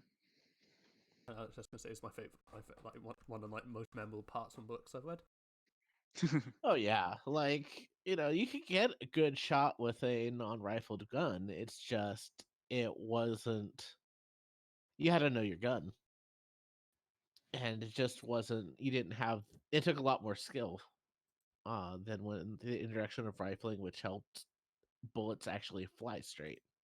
In fact, that's why dueling also sort of fell out of fashion, because like, it you could actually aim your gun. Right. Yeah. But I think we should do the beast horns formation, because even with the communication that you were saying, that could be remedied with group 3. Yeah. Anything that needs to be changed, or to keep fluidity, 3 is going to be long range and communication. Yeah. Plus supporting the other groups where it's necessary, like Dahlia healing. Because we also can't equate normal warfare to magical warfare, because if a troop gets badly injured, they're done. Like that's it. You lose those numbers. But Dahlia, on the other hand, she can heal some of them. It's not what could be a mortal wound. It's a soldier standing tall again, right? Especially if I do something like Mass Cure Wounds, which is an AoE heal. Yeah. Do we have bows? Do we have bowmen or archers? I don't know if we have any in our group, like in our army. I think the axemen have short bows. The who? Our basic axemen, who are our largest force, have short bows, and our guards have crossbows. I'm pretty sure. So yeah, the short answer is yes, we do. The iron vultures, I don't know if they have range weapon or not. I'm wondering who should take front and who should be the long range in the back.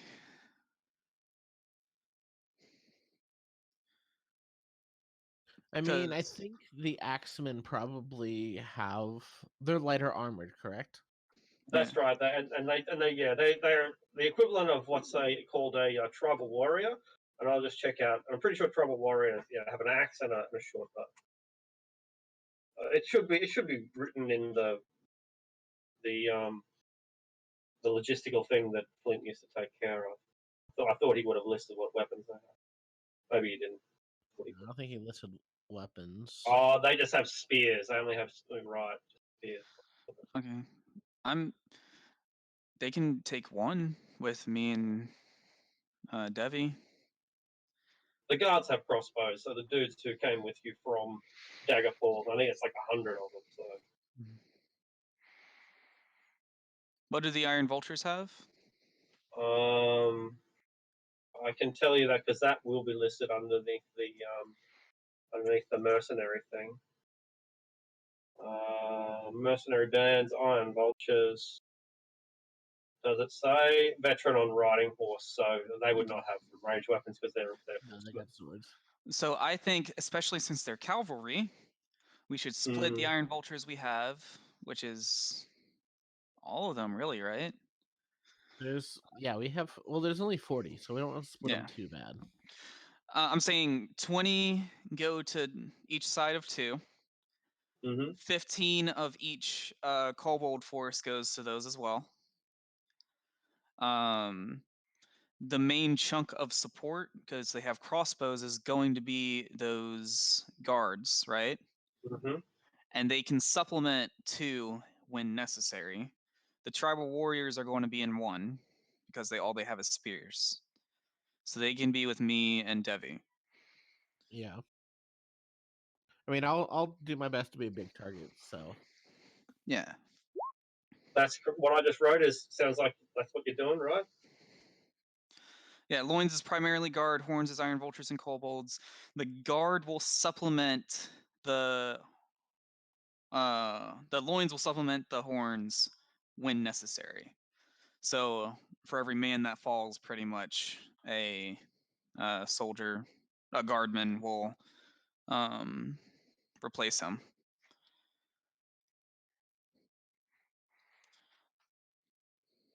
Does that make sense to you all? Yeah. Does anyone have any objections to this? Because I know I'm taking the reins for some reason. Seems reasonable You're to me. the most extrovert of us, at least in voice comms. And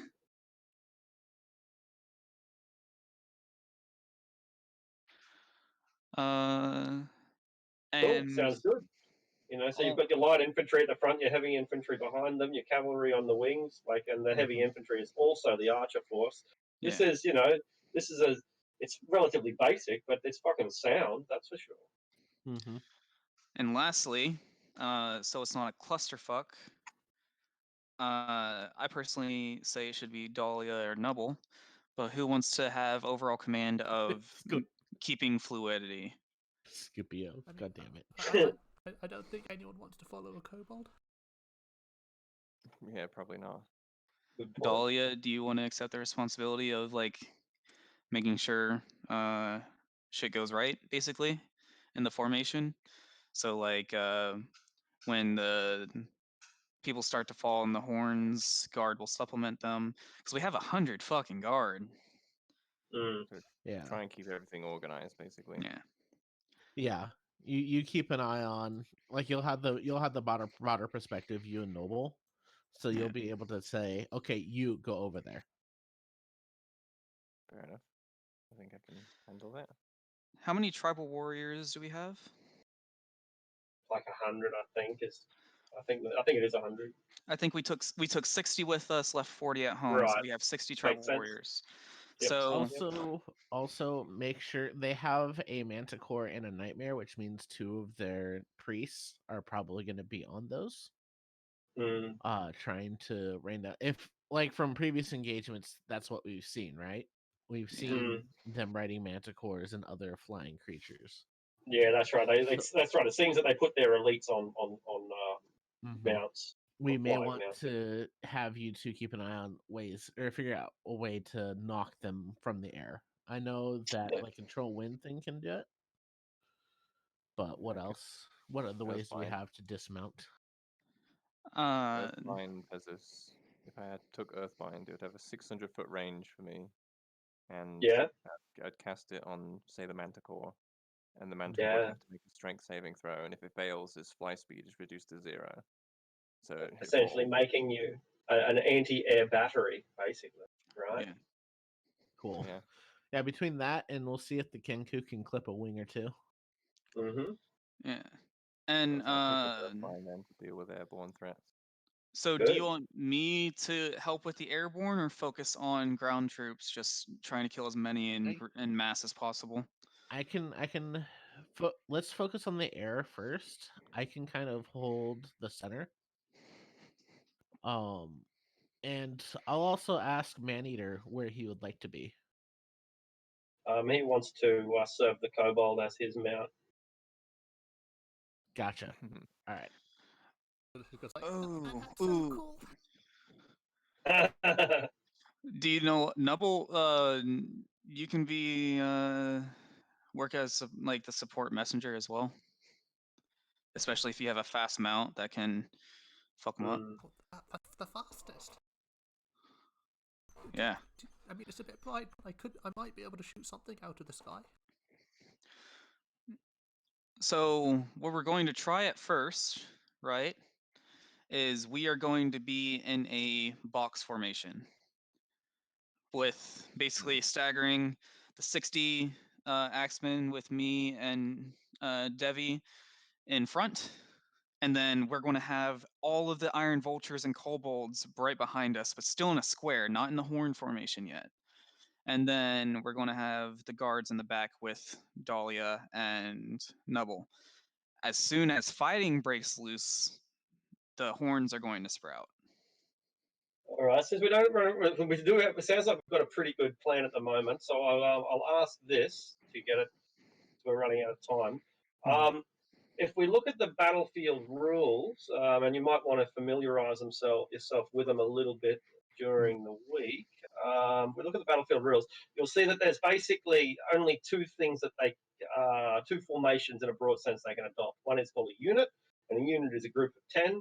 One is called a horde, and that's a group of 100. For the ones that which is basically the guards. For the guards, will they be in a unit or a horde? I think these should be in 10 units so they can split when necessary easily.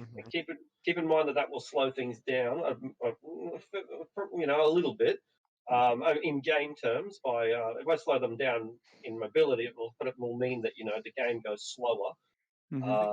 So that's a consideration. If you want to split them into We units, I could- don't think perfect tens would be a good idea, because if one of them dies, like, they become individual people, don't they? At that point. No, No. they don't. No, they fight as a unit until they're destroyed. Okay. Yeah. I think we can keep them as a horde until because I don't plan on splitting them up. I think this is going to be kind of cake, to be honest. But I don't plan on splitting them up. So with that in mind, we can keep them as a horde until it's absolutely necessary to supplement the horns. and then I guess we can have like because they use the proficiency bonus, we can have like Devi like leading them or something. Yeah. And can we do a fraction of horde health for that? Because Short answer is no. no. Okay. The rules aren't that complex, and they're designed not to be complex. And so what it multiplies the hit points. So let's say you've got 50 people in a unit instead of 10, then they'll hit their hit points will be 5 times what they would normally be. But that's really the only other factor. Just All right. yeah. So usually Anyway, yeah. There you go. Yeah, I'd rather not be attached to any particular unit. You're going to be the spearhead of one side Yep. of the body. Well, I'll have a unit with me, but I'll just be a hero by myself. These crossbows that the guards have, are they light or heavy crossbows? A light. Hmm. What's the maximum effective range of that? 320 for 80 light is the crossbows. standard. Okay. Yeah, 80 They Um, can 20, shoot yeah. farther, but it's a disadvantage. Okay. So are we going to start this battle as a duel?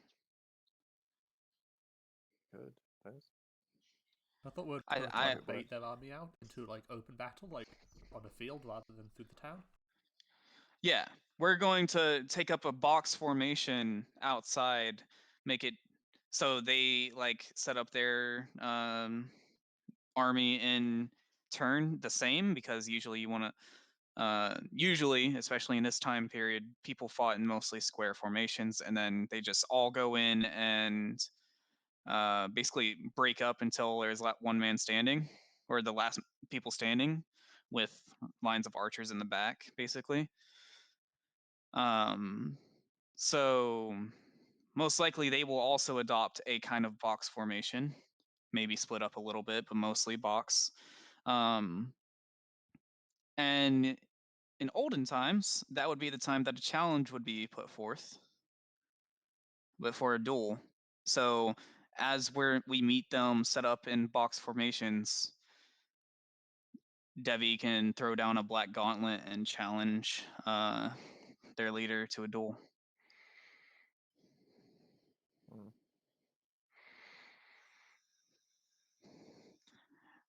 And do we want to let that duel go to the death? For one, obviously it will, but are we going to step in if Devi starts having the losing side? And two, upon conclusion, are we going to wait for them to react if Devi wins and how they move forward with it? I mean, I feel like cheating in a duel isn't the way I want to be remembered. Like, What do you mean? To make a conquest a little less If legitimate I if we lose, cheat? I mean, There's if always I a lose. possibility, right? 3 nets in a row. No, I saw. I mean, disadvantage to hit me, and I have advantage on all saves against magic. Yeah. So on a win is basically your win is what we're going to bank on, but we always have to have a contingency plan. But based off your win, are we going to immediately start fighting or see if they want to surrender? Give them Because a to chance be to surrender. honest, I don't think the Zentarum are the surrendering type. Plus, like, Gives a chance. It gives us the chance of the least amount of losses too. but Yeah. every soldier who every Zentarm who leaves here will go to Teshdale and make that harder. Oh no! They're not leaving. Like they're surrendering. We are.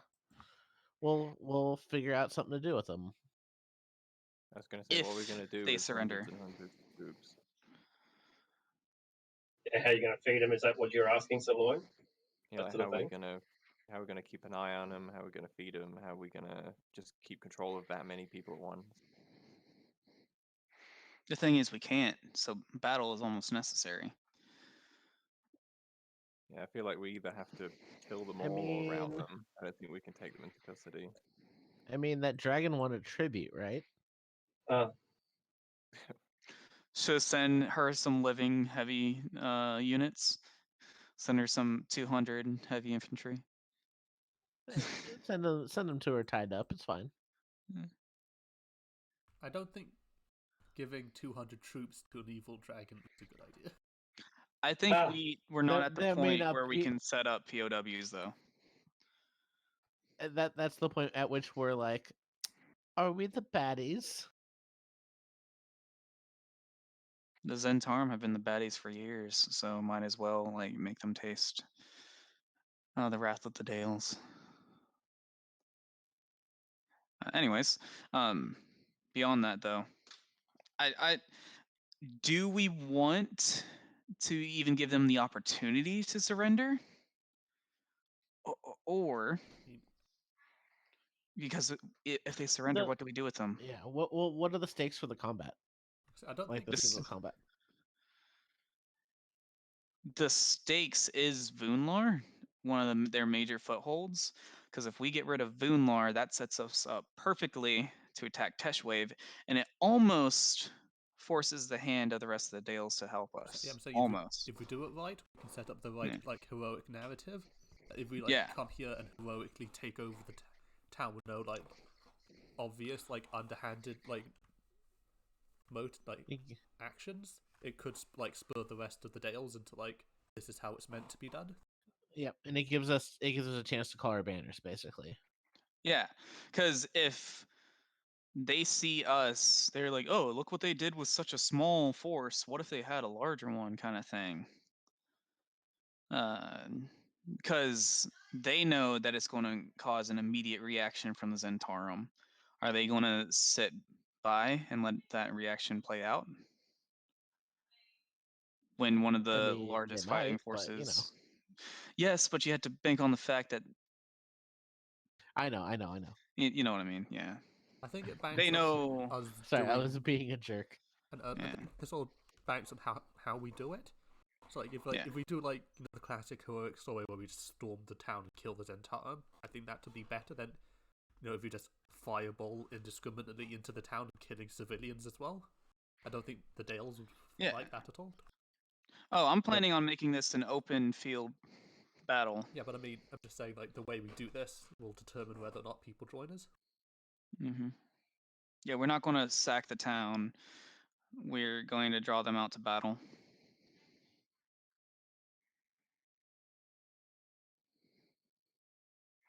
What is the civilian to Zentarum ratio here? That's a good question. I'll check that out. I think Voonlar's. I might have to Google it. I think it's about 2,000. Voonlar. That's what I meant to do. Voonlar's population, is just under 2,000. So it's a 10-to-1 civilian to warrior, but that includes all the children as well. So you might say 500 men and women that are capable of holding a spear.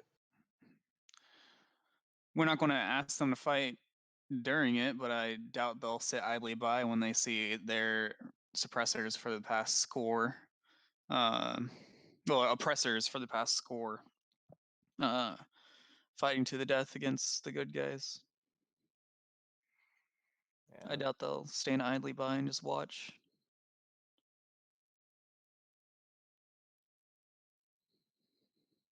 Yeah, I've been considering different options, and compared to the tribals, what do the guards have as equipment? Swords and crossbows. Yeah, and also shields, but the crossbows, we've got to mitigate the shield. And I think they have, I'll just check what armor they have. I think it's like studded leather, but it might be something heavier. A guard has a chain shirt. Because I was just thinking up an alternate battle plan that might also be good. All right, what's up? What is it? Because the way I personally would do it would be to have all 100 guards as a horde as the center of the line. Mm-hmm. Yeah, since they're our elite infantry, and with my healing as well, there should basically be an immovable center. Like I seriously doubt they can break through the middle of our line. Mm-hmm. And then I would split the tribals 40-40 on either side, so 40 one wing, 40 the other side, and then have 2 units of 10 behind for some archer support. It's only short range, so I don't think missile fire is going to be our main focus anyway. And then have the Iron Vultures as an independent unit to protect our flanks in case they have cavalry. And be on standby, so if their line starts to break, like they fail a morale test and start running, the Iron Vultures can run in, just annihilate the unit.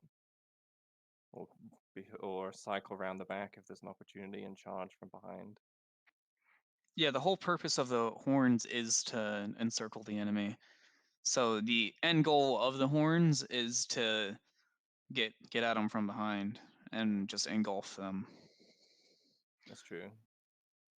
It's just otherwise, I'd prefer to have elite infantry as the center line rather than providing missile support. So do you want to like basically put the 100 men up front? Yeah, With Roz and Devi? I mean, they're more durable. Okay. So yeah, the 100 men up front with Roz and Devi. And since they have shields as well, they can interlock their shields, make a shield wall, and be able to better tank archer fire coming at them. Does that's one question I have with Warfare and D&D. Does a phalanx work, or does it still treat them as basically individuals? They need to have the training, so they will need to have like an ability. You know how pack tactics is an ability that gives them advantage with an ally. Pack tactics will work, but without something like a phalanx ability, then they're not gonna. It's short answer is no. Okay. I miss phalanx fighting feet. Yeah, and given enough time to train them, you can give them that feat, but without the time taken, then they won't have it. This is a sort of like let's say your frontline soldiers prove to be decisive in this battle. They don't just they actually get in there and chop some people to pieces. They'll get some XP, and then you'll be able to make the adjustments such as what you just talked about. So basically, if we win this fight, we could say that they know how the phalanx feat or whatever. A little bit more complex than that, but the short answer is yeah. Okay. Yeah. So as you also I'm fine train with them, give them battlefield experience, and then they'll get it eventually. That's right. Then you'll have to. That's right. They'll have the XP. Then they'll have to spend like a month of training, and then the answer is yes. So, do we want to combine 1 and 3 basically? Well, get rid of 1 basically, I guess you could say. Have the main body. Devi will be 1. Everyone else will be 3. It's fine. Yeah, that's what I'm saying. So like, Devi in a small unit, because I'm going to be up there with you because Devi I can throw. Yes, you can fight solo, but not entirely solo is what I'm saying. Oh yeah. Because I can throw down a shit ton of damage, but I have to be mid-range. Maybe in the prongs might be a better place for Nubble because he has shorter range spells. He can put out his CC, but he could also as he's closer, he could probably shoot into the back line. Like if wizards come out, he could probably target them specifically. Right, I'm going to have to log off at this stage. I've got some, I've got to go and deal with the minions. So if you want to keep the communication going while you keep talking, you want to report or not, I'll leave it up to you, and I shall see you in a week's time. Okay, so goodbye. Say goodbye to the internet first. Goodbye, internet. Thanks, everybody. See you later.